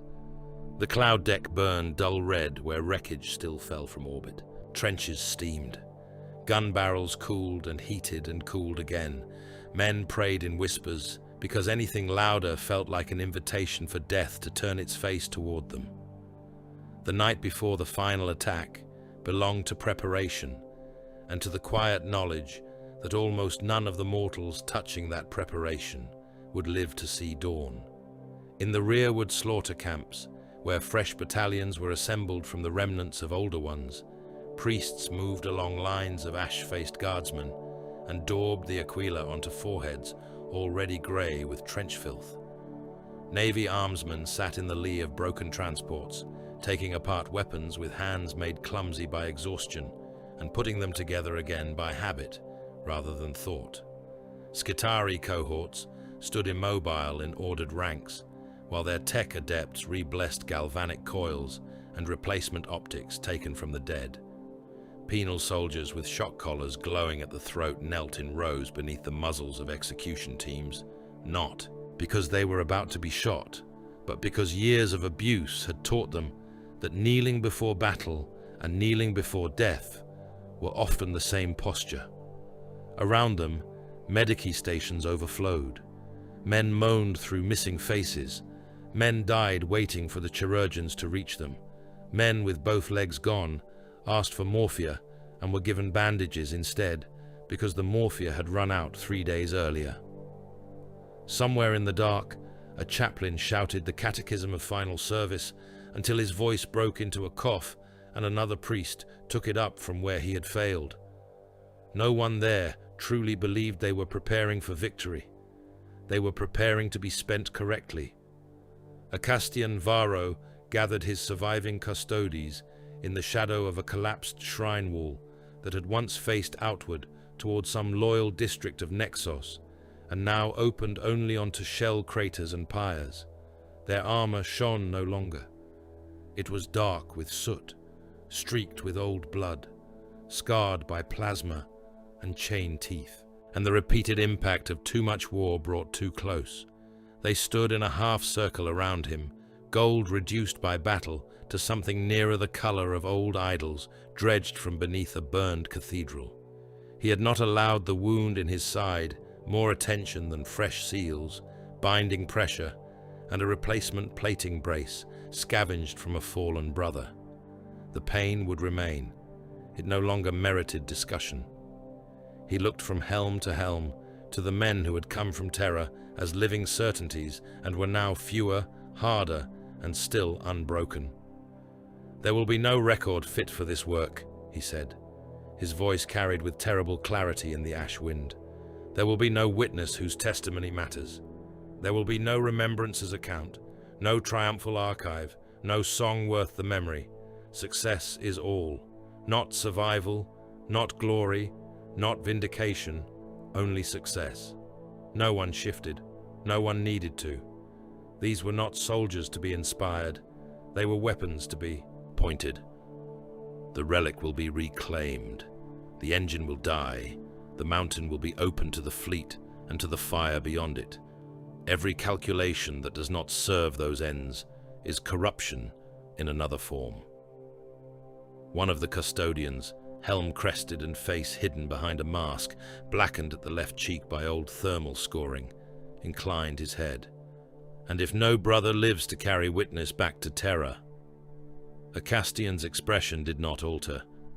"Then Terra will still remain Terra." That was enough. Better than comfort. Better than brotherhood. It was the truth stripped to bone, and that truth steadied them more surely than any softer vow could have done. Far below the mountain's upper wounds and far ahead of the surface line, Baelshar loosed the third company into the inner rings like a knife turned in old meat. The Carcharodons had held the lower approaches to the Black Shrine engine long enough. Now they moved outward from that hold into the adjoining, under fortress, not in open advance, but in a calculated terror campaign meant to turn the citadel against itself before the final descent could close. Officers disappeared from sealed command posts and were found later in lift cages with their throats worked open down to the spine. Internal power relays went dark in sequences too precise to be accidental.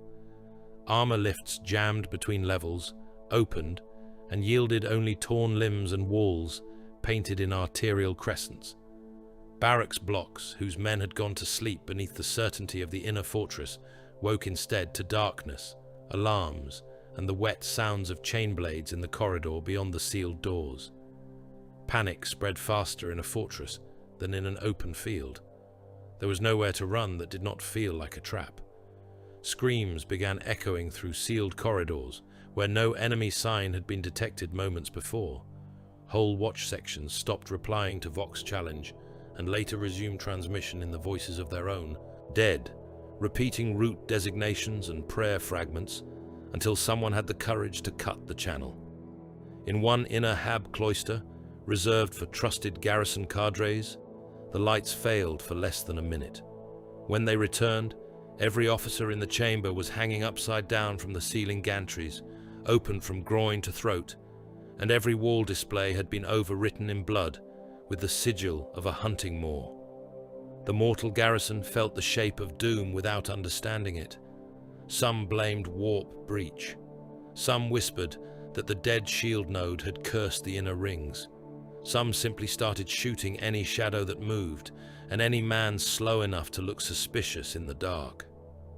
Darok Vane answered as he answered everything, with iron and contempt. Bulkheads slammed down in sectors across the citadel. Lockdown sirens bellowed through fortress levels from the upper gun cathedrals to the lower crypt roads. Routes were closed, then reopened, only to chosen cadres carrying fresh kill orders. Garrisons already half mad from attrition were driven to new points under execution threat. Inner sanctums were sealed behind triple gates. External reinforcement paths were rerouted so that everything still useful in the fortress bent, sooner or later, toward the core. Darok gathered his chosen in the Iron Court and armed them for close extinction. Veteran siege elites in Baroque Terminator plate, chain glaive killers from Sevrail's pack, black-armored and skin-draped, their helmets hanging at their belts while serfs re-oiled teeth and pistons, iron-bound bodyguards whose armor had become almost sarcophagi around the meat still living inside. Malchior thrice-crowned came also, Crozius in hand, incense smoke trailing from his backpack braziers, while his eyes shone with the same feverish certainty that had accompanied him since the beginning. "They have come where they must," the Dark Apostle said. "At last they descend into the altar itself." Darok stood before them in full warplate, the servo limbs on his back flexing like the spines of some iron predator. "Then let them," he said. "The beast closes its jaws in the deep." He was confident because he believed he had forced the war into its proper geometry. The Loyalists had overreached. They had spent too much blood. Their surface lines were fraying. Their void control was contested. Now their spearheads had committed to the only roads that mattered, roads he had ruled for years and trapped with the patience of a true siege master. Let the gold ones come. Let the grey carrion beasts come. If they reached the heart, they would do so through a maze built from his own hatred, and every meter would cost them dearer than the last. Outside, the final Imperial offensive began under a sky already full of dying things. Billions were hurled forward, not because anyone believed the outer war could still be won in a meaningful sense, but because every enemy gun, tank and body, tied down beyond the core, was one less available to reinforce the descent. Entire trench fronts rose together. Reserve armor that had been hidden, repaired, or cannibalized for weeks, ground into motion through ash and corpse mud. Penal hosts were driven toward minefields, with detonation priests at their backs. Fresh levies from the rear shelter stacks went forward still wearing civilian gloves and ration straps over uniforms handed out an hour before. The plains outside the citadel became one last human offering, every charge and bombardment and prayer merely feeding time into the deeper clock ticking beneath the mountain.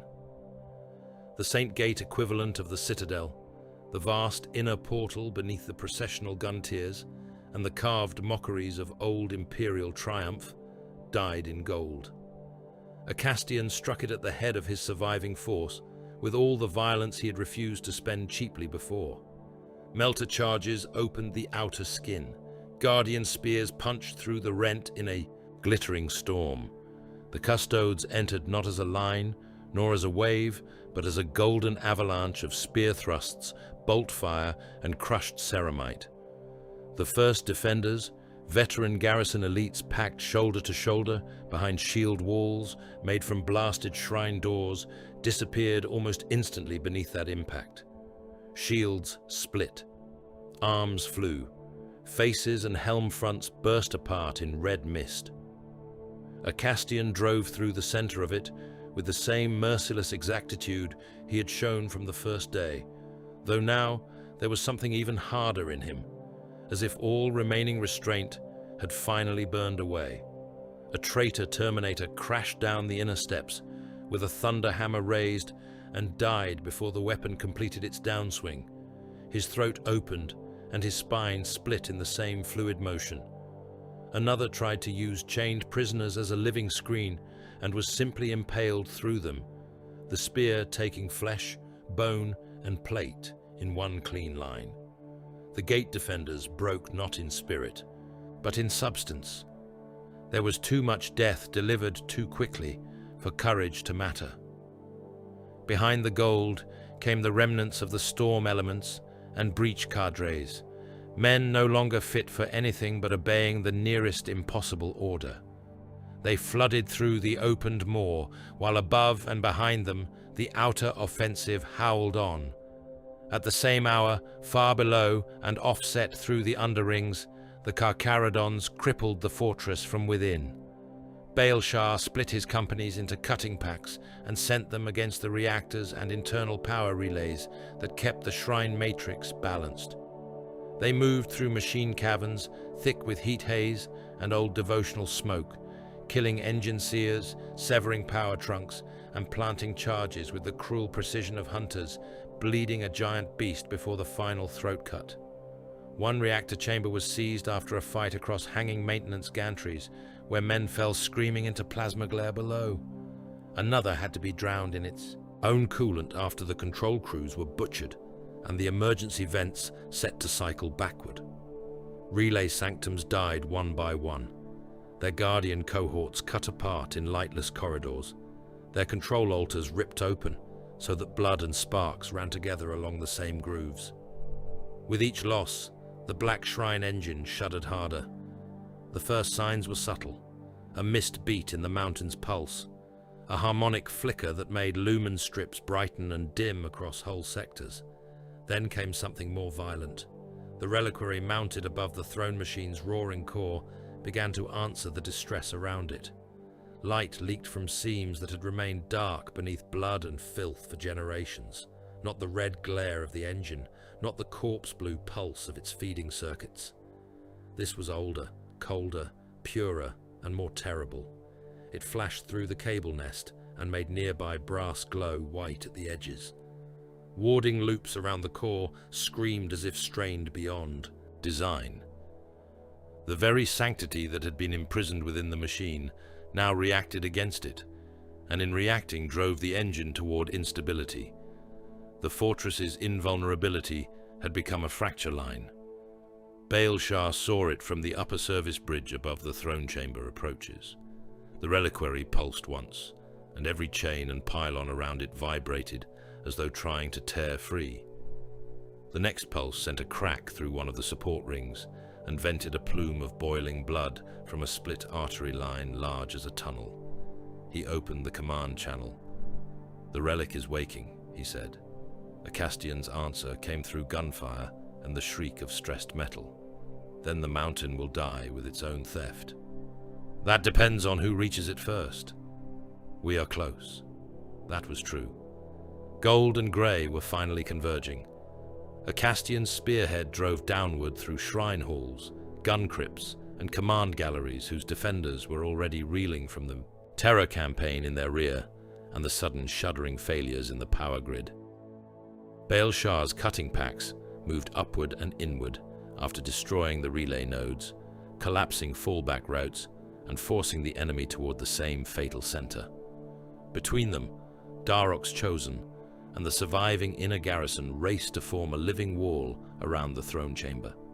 The mountain no longer merely trembled from artillery and bombardment. It groaned in long, deep structural complaints, like a wounded god shifting in its sleep. Stone dust fell in curtains. Great support trunks shivered. Somewhere far above, a gun tower collapsed and sent its death echo down through 20 levels of iron and rock. The lower crypt roads were now full of fleeing serfs, screaming cultists, wounded elites dragging themselves toward final musters, and packs of killers moving the opposite way with absolute purpose. The whole fortress had become an inner maw, closing around itself. A Castian cut his way through the last of the St. Gate descent halls and reached the high access ring overlooking the core approaches. At almost the exact moment, Baal-Shah broke through the reactor service arches into the opposite flank. Between them lay only the final converging galleries, the chosen dead of Darok's elite, and the roaring light of the Black Shrine engine rising through the groaning bones of the mountain. Above, the ash continents burned with the last offensive of dying billions. Below, the reliquary flared again within its cage of bone and warp-lit metal, and the mountain answered with a sound like the first pained breath of a titan pierced through the heart. The throne chamber of the Black Shrine engine was not built for victory. It was built for submission. Everything in it forced the eye downward toward the machine throne at its heart, toward the roaring altar core and the stolen sanctity mounted above it like a jewel hammered into the brow of an idol. Galleries curved inward, in concentric tiers. Choir cages hung from iron roots in looping chains. Sacrificial runnels cut through the floor in patterns too deliberate to be decorative and too blasphemous to be mistaken for anything but ritual geometry. The walls themselves had been skinned over with metal, parchment flesh, and old scripture hammered flat beneath new sigils of treachery. Blood moved everywhere, through channels, through pipes, through hanging cistern veins and pumping vats and grated drains beneath the feet of the dead. At the chamber's center, the Black Shrine engine beat like a diseased heart the size of a cathedral, and into that heart both blades came at last.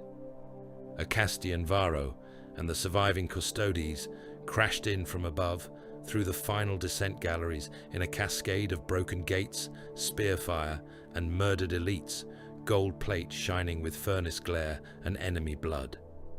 Baal Shah and the Third Company erupted from the lower flanks and service arches beneath, rising out of smoke, ruptured relay chambers, and dead machine recesses like predators breaching through black water.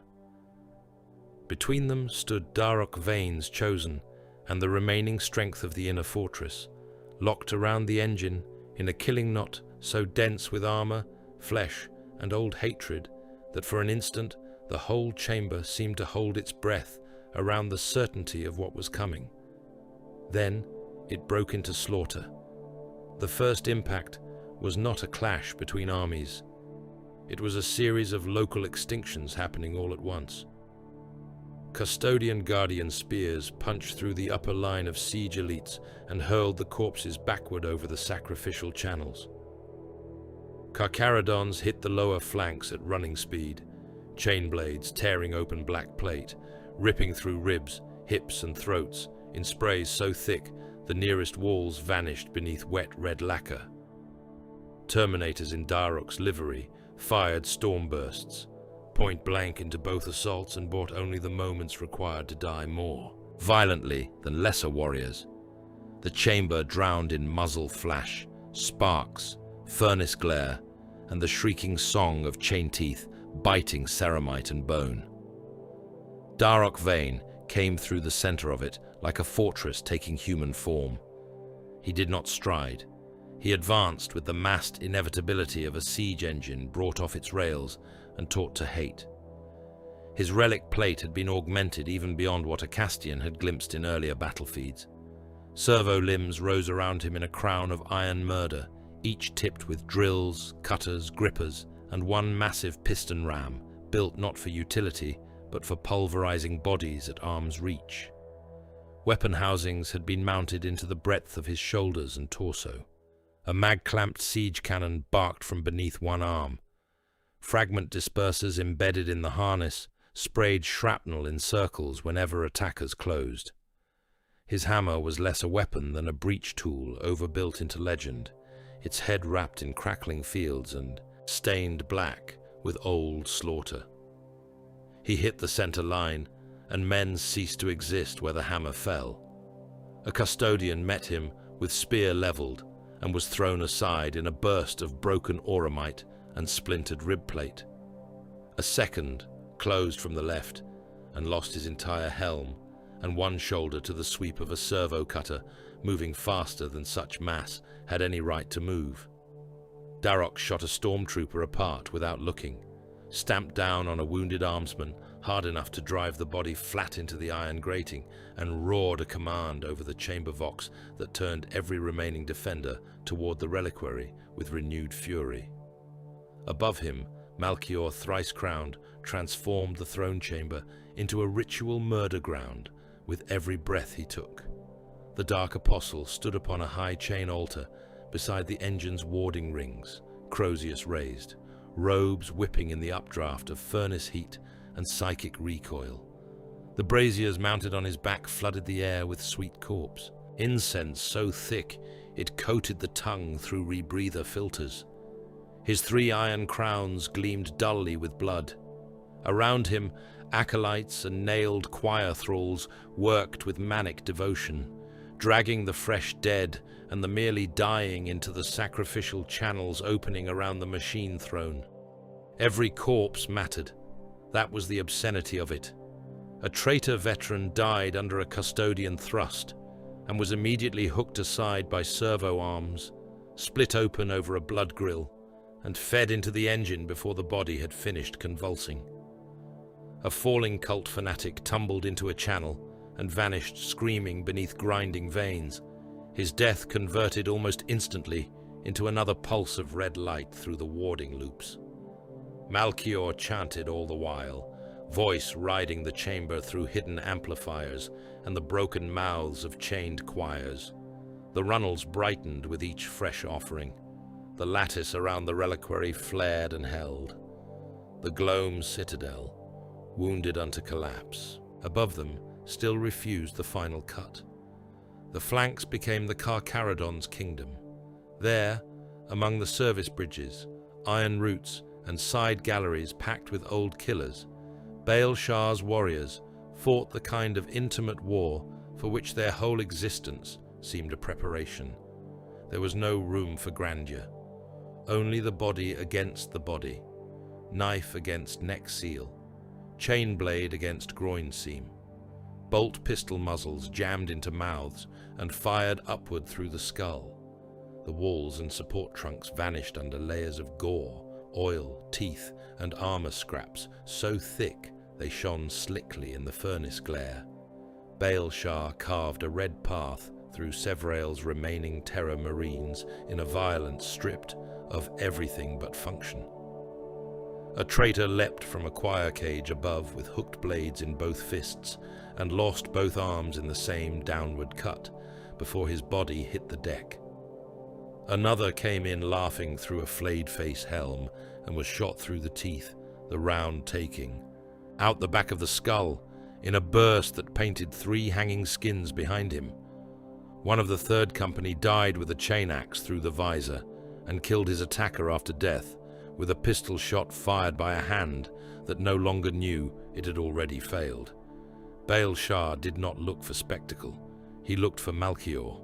He found the Dark Apostle through the collapsing shape of the battle, high on the chain altar, still feeding bodies into the engine's appetite and binding seconds of false endurance from every fresh death around him. A Castian saw him too, but Darok stood between.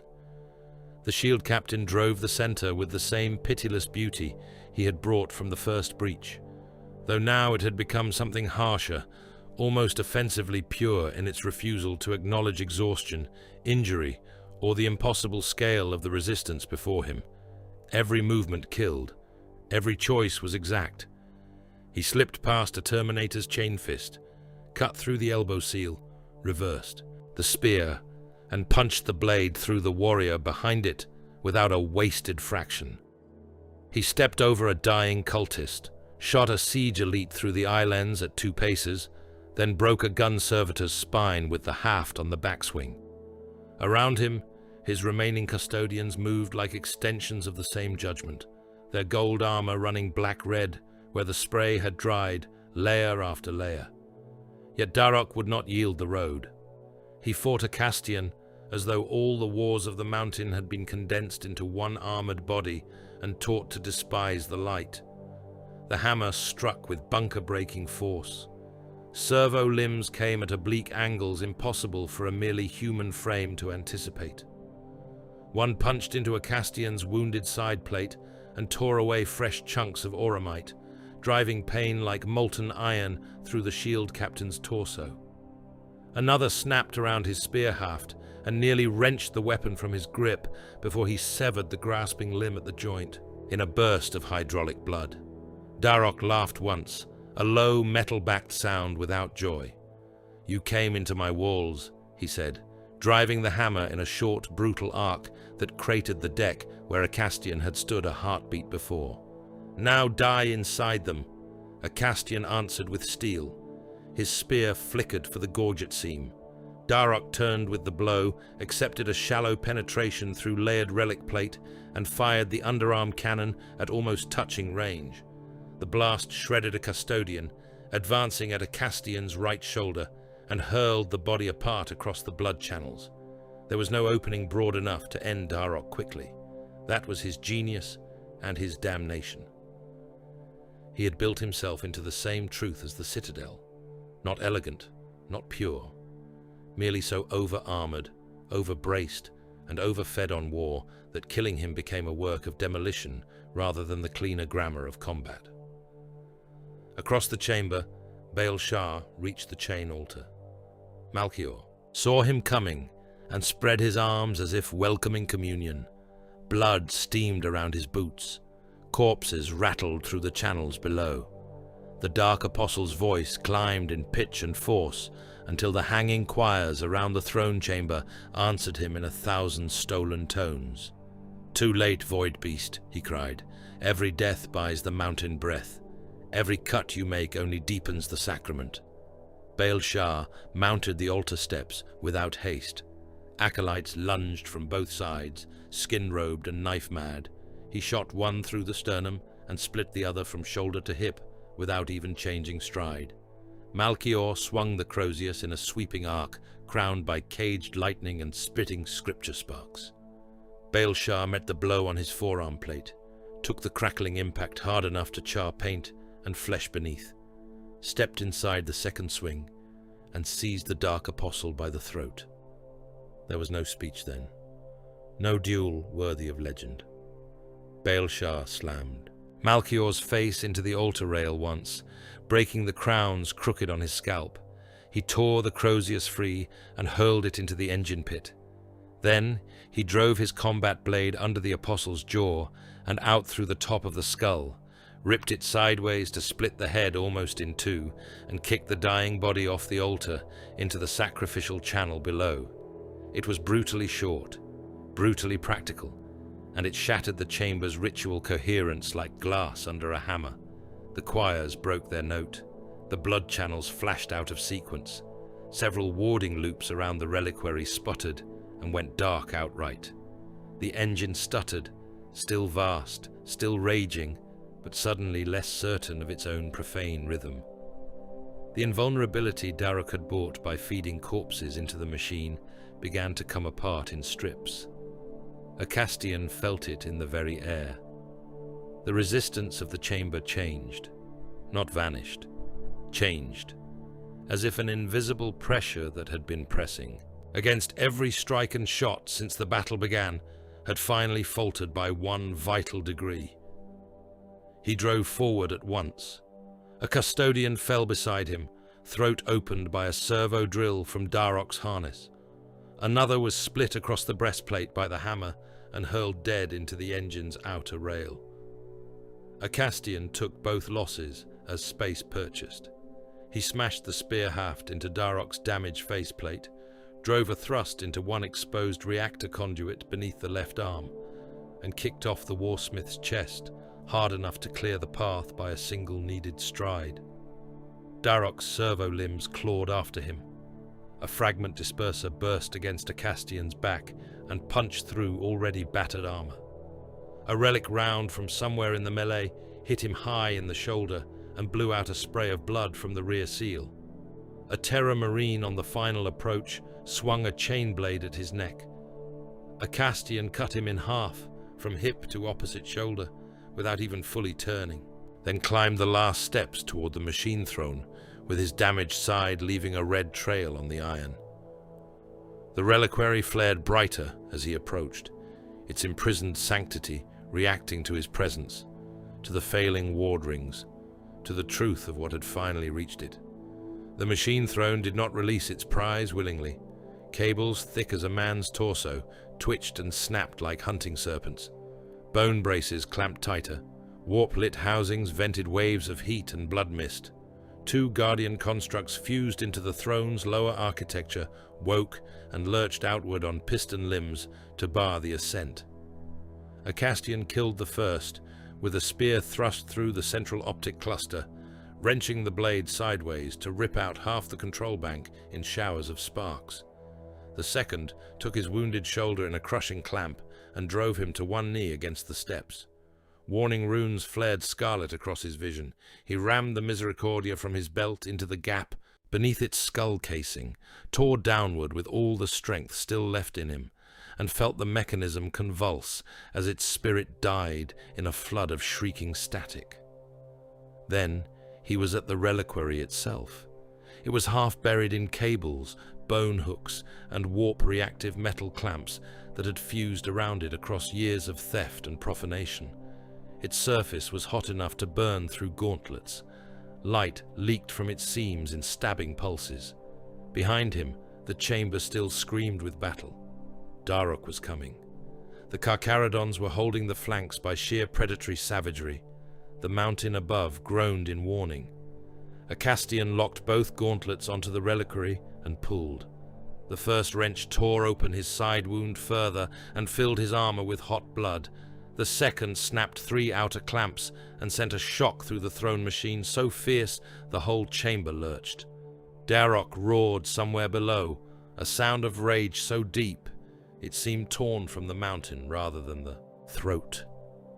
A Castian pulled again, teeth bared now, all reserve expended, every ligament and engineered fiber in his body set against the machine. The reliquary came free with a shriek, like a cathedral being ripped from its foundations. In that instant, the Gloam Citadel's warding failed.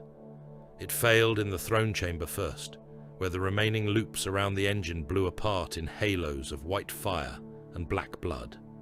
It failed through the mountain next, flickering out across conduits, pylons, and shield nodes in cascading collapse. Then it failed across the world and above it, every hidden lattice, every folding null geometry, every profane conversion matrix guttering into nothing, as if the fortress had suddenly remembered what it truly was, beneath all its stolen invulnerability. Aboard the Imperial fleet, pre-sighted batteries that had waited for weeks under strictest silence finally found a target that could be killed. Lances fired. From orbit, through the cloud deck, through the wounded skin of the citadel and down into the mountain. Continent-cracking spears of fire stabbed true at last. One struck the upper gun cathedrals and burned straight through them into the bedrock core. Another hit the old processional tiers and turned whole fortress levels into expanding rings of white ruin. A third, guided by calculations bought in blood since the first breach, punched down the mountain's spine and emerged again in a plume of molten stone and metal from the far side. The throne chamber became the inside of a dying sun. Ceilings ruptured, iron roots snapped and fell like the limbs of execution scaffolds. Deck plates heaved, sacrificial channels exploded into gouts of boiling blood. The Black Shrine engine, its stolen anchor gone, convulsed in terminal seizure. Darok staggered beneath falling debris, one servo limb torn away, relic plates splitting along ancient stress lines. He still tried to advance, still tried to reach a Castian through the chambers. Death throes, but Baal Shah hit him from the flank at that precise instant. The Carcharodon drove his blade into the gap a Castian had opened under the left arm and wrenched upward. Darok turned with impossible fury, hammer half raised, and a falling section of chain altar struck him across the shoulders with the force of a collapsing bunker. He vanished under a landslide of iron, burning masonry, and broken choir cages. Whether he died there or beneath the mountain's continuing death, neither loyalist paused to discover. There was no triumph to be had, only escape bought by fresh killing. A Castian dropped from the throne steps, with the reliquary locked against his chest. Baelshar gathered the surviving Third Company around the nearest viable withdrawal route. Between them, Gold and Grey, they fought their way out through collapsing vaults, molten decks, and Chaos survivors driven madder still by the death of their unkillable fortress. A Terminator whose legs had both been crushed dragged himself across their path and fired until a Custodian stamped through his helm. Possessed remnants flung themselves from burning side galleries and were hacked apart in mid-leap. Mortal garrison men, some weaponless, some on fire, some already blinded by furnace bursts, ran screaming through the same corridors and died by the hundreds under falling stone or the indifferent blades of those too driven by necessity to spare them even a glance. Behind them, the throne chamber died in layers. The engine burst first into red-white cataracts. The supporting galleries followed. Then the deeper vaults began to cave, one after another, sending shockwaves of dust, heat, and shattered metal howling through the escape routes. What had been a fortress became an avalanche with walls. What had been an invulnerable stronghold became a tomb determined to bury every witness inside itself. Still, they climbed. And all the while above them, through the screaming mountain and the burning skies over Nexos, the fleet continued its long-denied execution, lance after lance driving down through the corpse of the Gloam citadel, until even the strongest remaining stone had no choice but to remember how to fall. The death of the Gloam citadel did not remain local to the mountain that housed it. Its ending moved outward through Nexos, and the void around it in concentric disasters, each one birthing the next with the blind momentum of true extinction. The first lance strikes had opened the fortress to mortality. The collapse of the Black Shrine engine had unstitched the hidden harmonics binding its impossible endurance together. What followed was the final truth of all overbuilt horrors.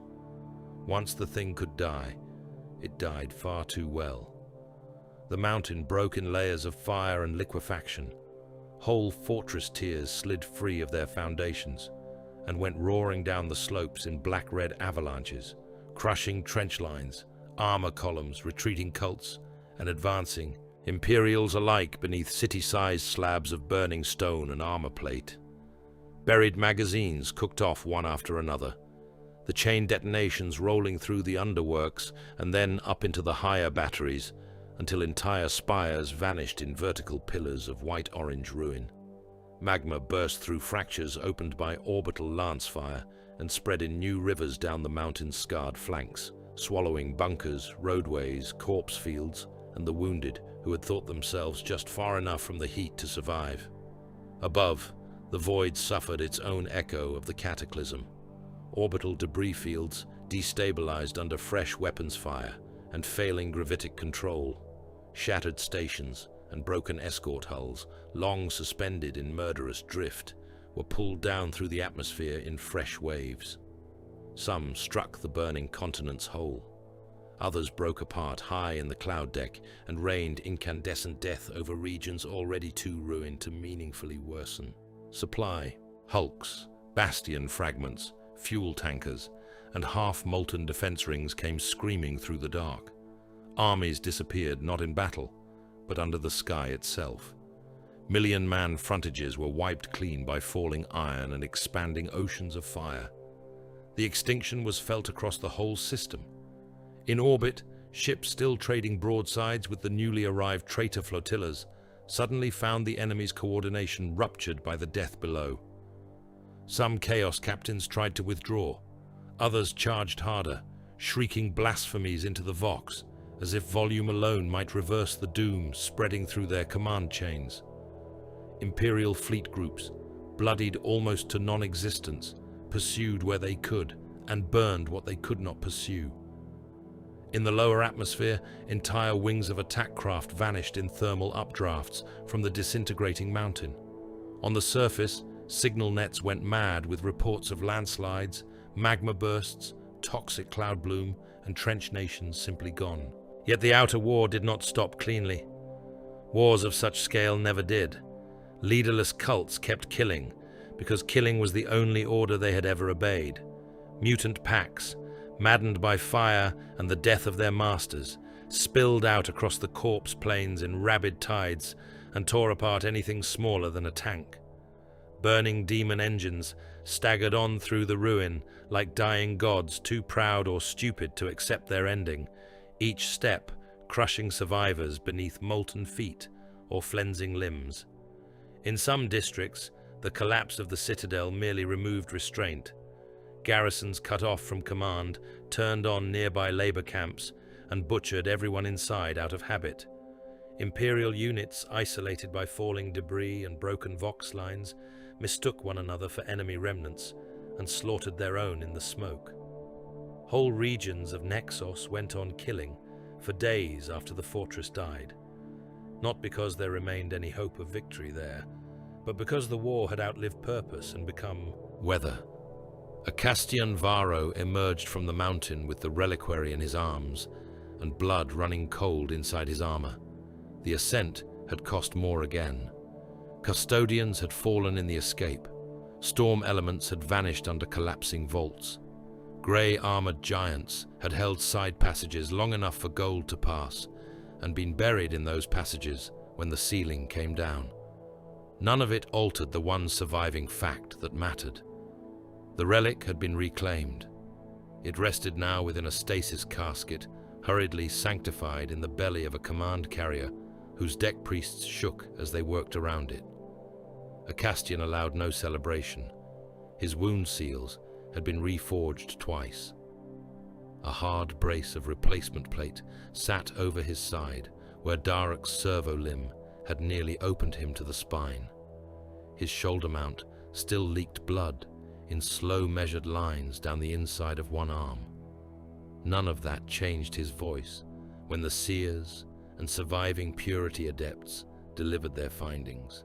The regions nearest the mountain's root, the lower hives, the labor warrens, the under-fortress roads, the trench systems most exposed to the Black Shrine engine's final convulsions, all of them had been touched beyond safe reclamation.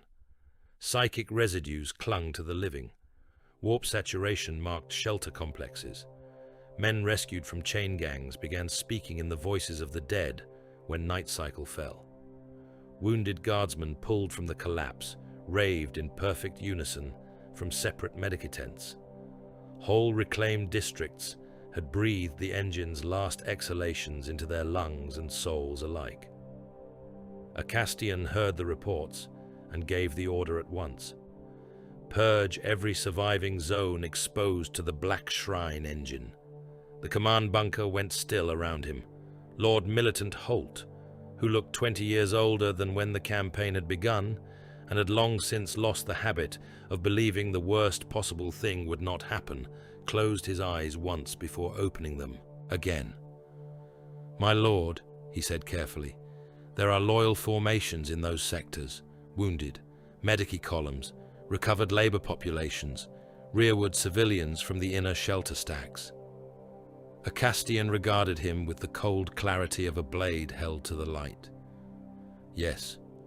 Holt's throat moved. He knew. Everyone present knew. The order had been understood perfectly the first time. What remained was the futile human instinct to hope repetition might soften meaning. "The troops in those camps fought for us," Holt said. "Some from the first landings, some longer than that. They held the breach roads. They kept the outer lines pinned while you—" "They are compromised," Acastian said. "Not all. Enough." Holt's hands tightened until the knuckles whitened. Around the command table, surviving generals and admirals stood in rigid misery, each one measuring how many of his own men lay within the marked zones and whether any protest remained worth the consequences. Acastian ended the question with the same sentence that had already haunted the surface war. "Contamination is treason written in flesh." After that, no one argued again. The purge was total. Orbital fire took some sectors first, clean by comparison, if any death on Nexos could still bear such a word. Macro shells and lance strikes scoured shelter blocks, medici corridors, field hospitals, labor transit yards, and trench reserves where men thought the battle had finally passed them by. Other zones were cleansed more intimately. Custodian kill teams entered recovered camps and put down the survivors by hand where psychic readings ran too high for fire to be trusted alone. Attached storm cadres followed with promethium. Wounded allies burned beside the cults they had spent months killing. Medicae staff died still trying to shield their charges. Labor gangs, newly liberated from their chains, were herded into open pits and shot in layers when the first signs of corruption appeared in the crowd. In one refuge district, beneath the collapsed eastern hive shelf, a whole battalion of guardsmen that had survived every stage of the campaign was ordered to stack weapons for decontamination. They obeyed. A custodian read the sentence of purity failure over them. Then the execution teams opened fire at 20 paces. A few men ran, most did not. They were too tired and too betrayed to remember how. The word spread, as such words always did. Salvation had come. Salvation had a blade for every witness. The surviving human commanders finally understood the full horror of what had won the war for them. The Emperor's Chosen had descended upon Nexos. The Void Predators had answered beside them. The Citadel had died. The Relic had been reclaimed. The official shape of triumph was there for any parchment record to admire. Yet mercy had never entered the field with either of those brotherhoods, and it did not arrive now simply because the enemy was broken. Baal-Shah and the Carcharodons did not join the purge in the same manner as the Custodes, but their work was no gentler. Once the mountain's death had exposed the lower prison blocks, dungeons, chain pens, and buried labor vaults across the ruined world, the Third Company descended upon them in black-hulled drops and ground convoys alike. Not to rescue. Rescue belonged to simpler wars. They came to exact a grim tithe from what remained. Prison populations touched too long by the under-fortress were culled where they crouched in the dark among opened cells and broken shackles. Feral survivors, men and things that had fed on the dead in lightless warrens while the surface war raged beyond their knowledge, were hunted through sump galleries and burnt from pipe nests with promethium and bolt fire. Condemned stock once intended for the vats were sorted at a glance. Those too far gone died immediately.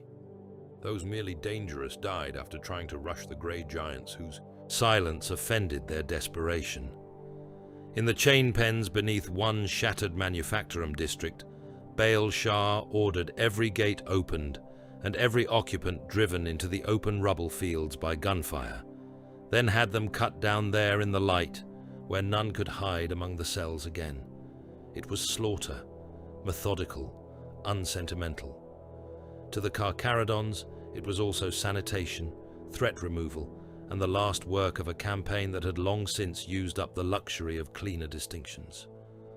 For 3 days after the fall of the Citadel, Nexos burned and was judged in equal measure. On the 4th, the worst of the organized killing ended, because there were fewer organized things left alive to do it. Holt came at last to the upper landing field of the command bastion, where a Castian waited, with the reliquary secured in a sealed transit cradle, and the surviving Custodes arranged around it in a diminished gold cordon.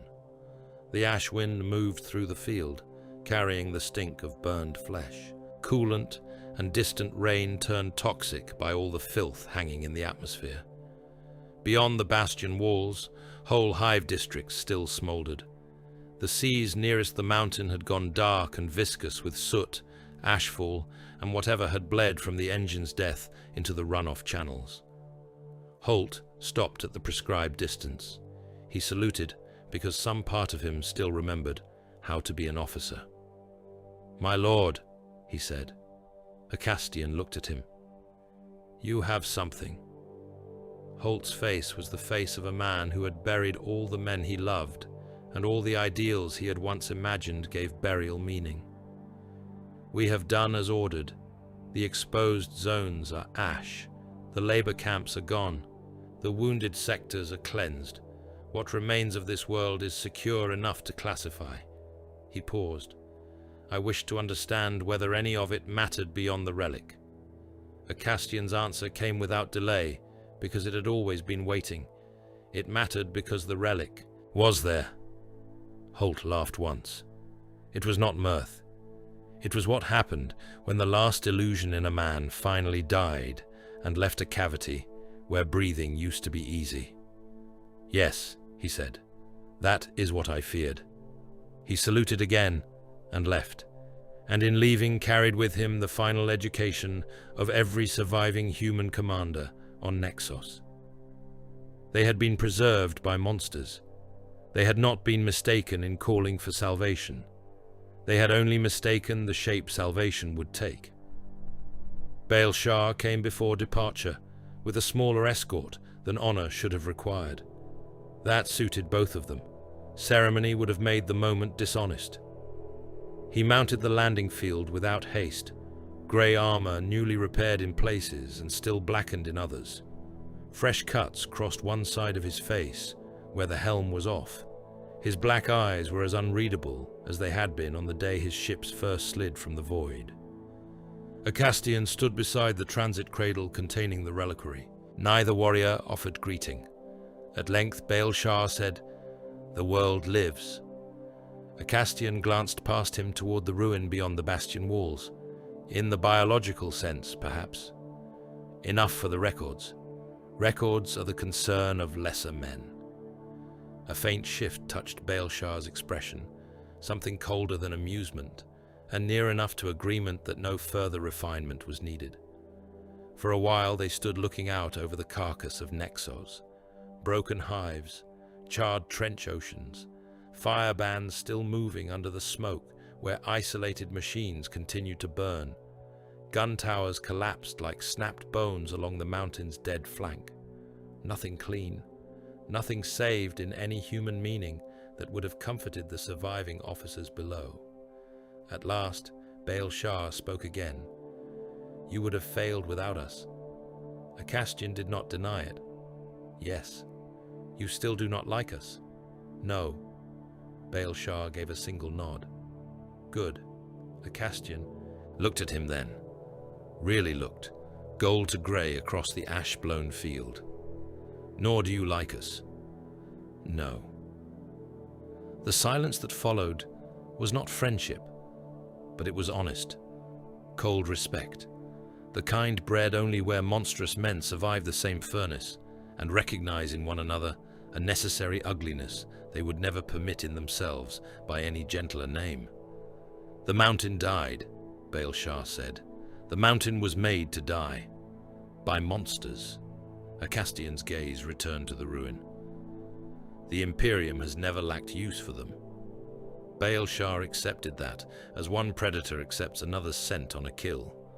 Then he turned and left for the black ships waiting beyond the smoke. The official record sent into the wider Imperium took a different shape. It named the campaign a righteous triumph.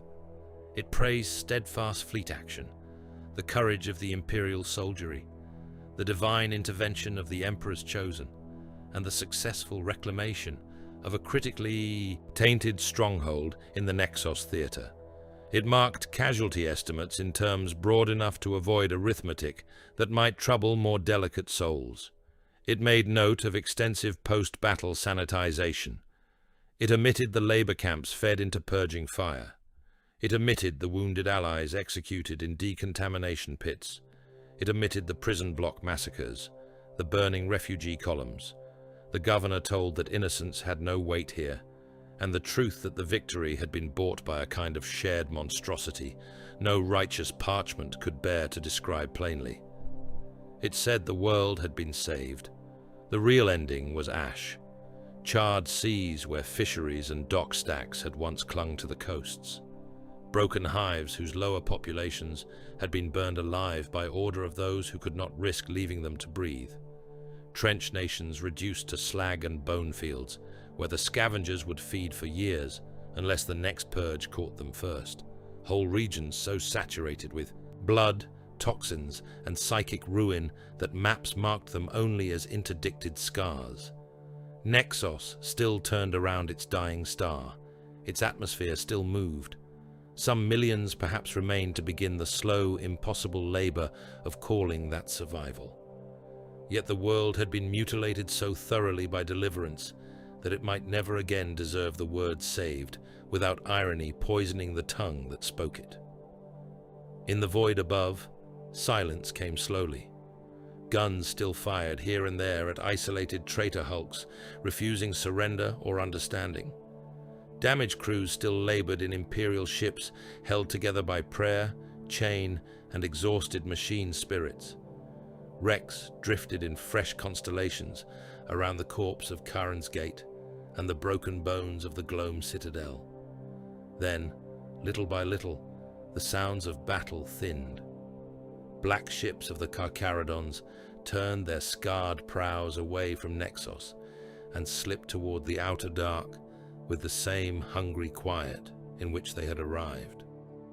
Golden escorts bearing the reliquary formed around a Castian's vessel and made ready for the long road back toward Terra.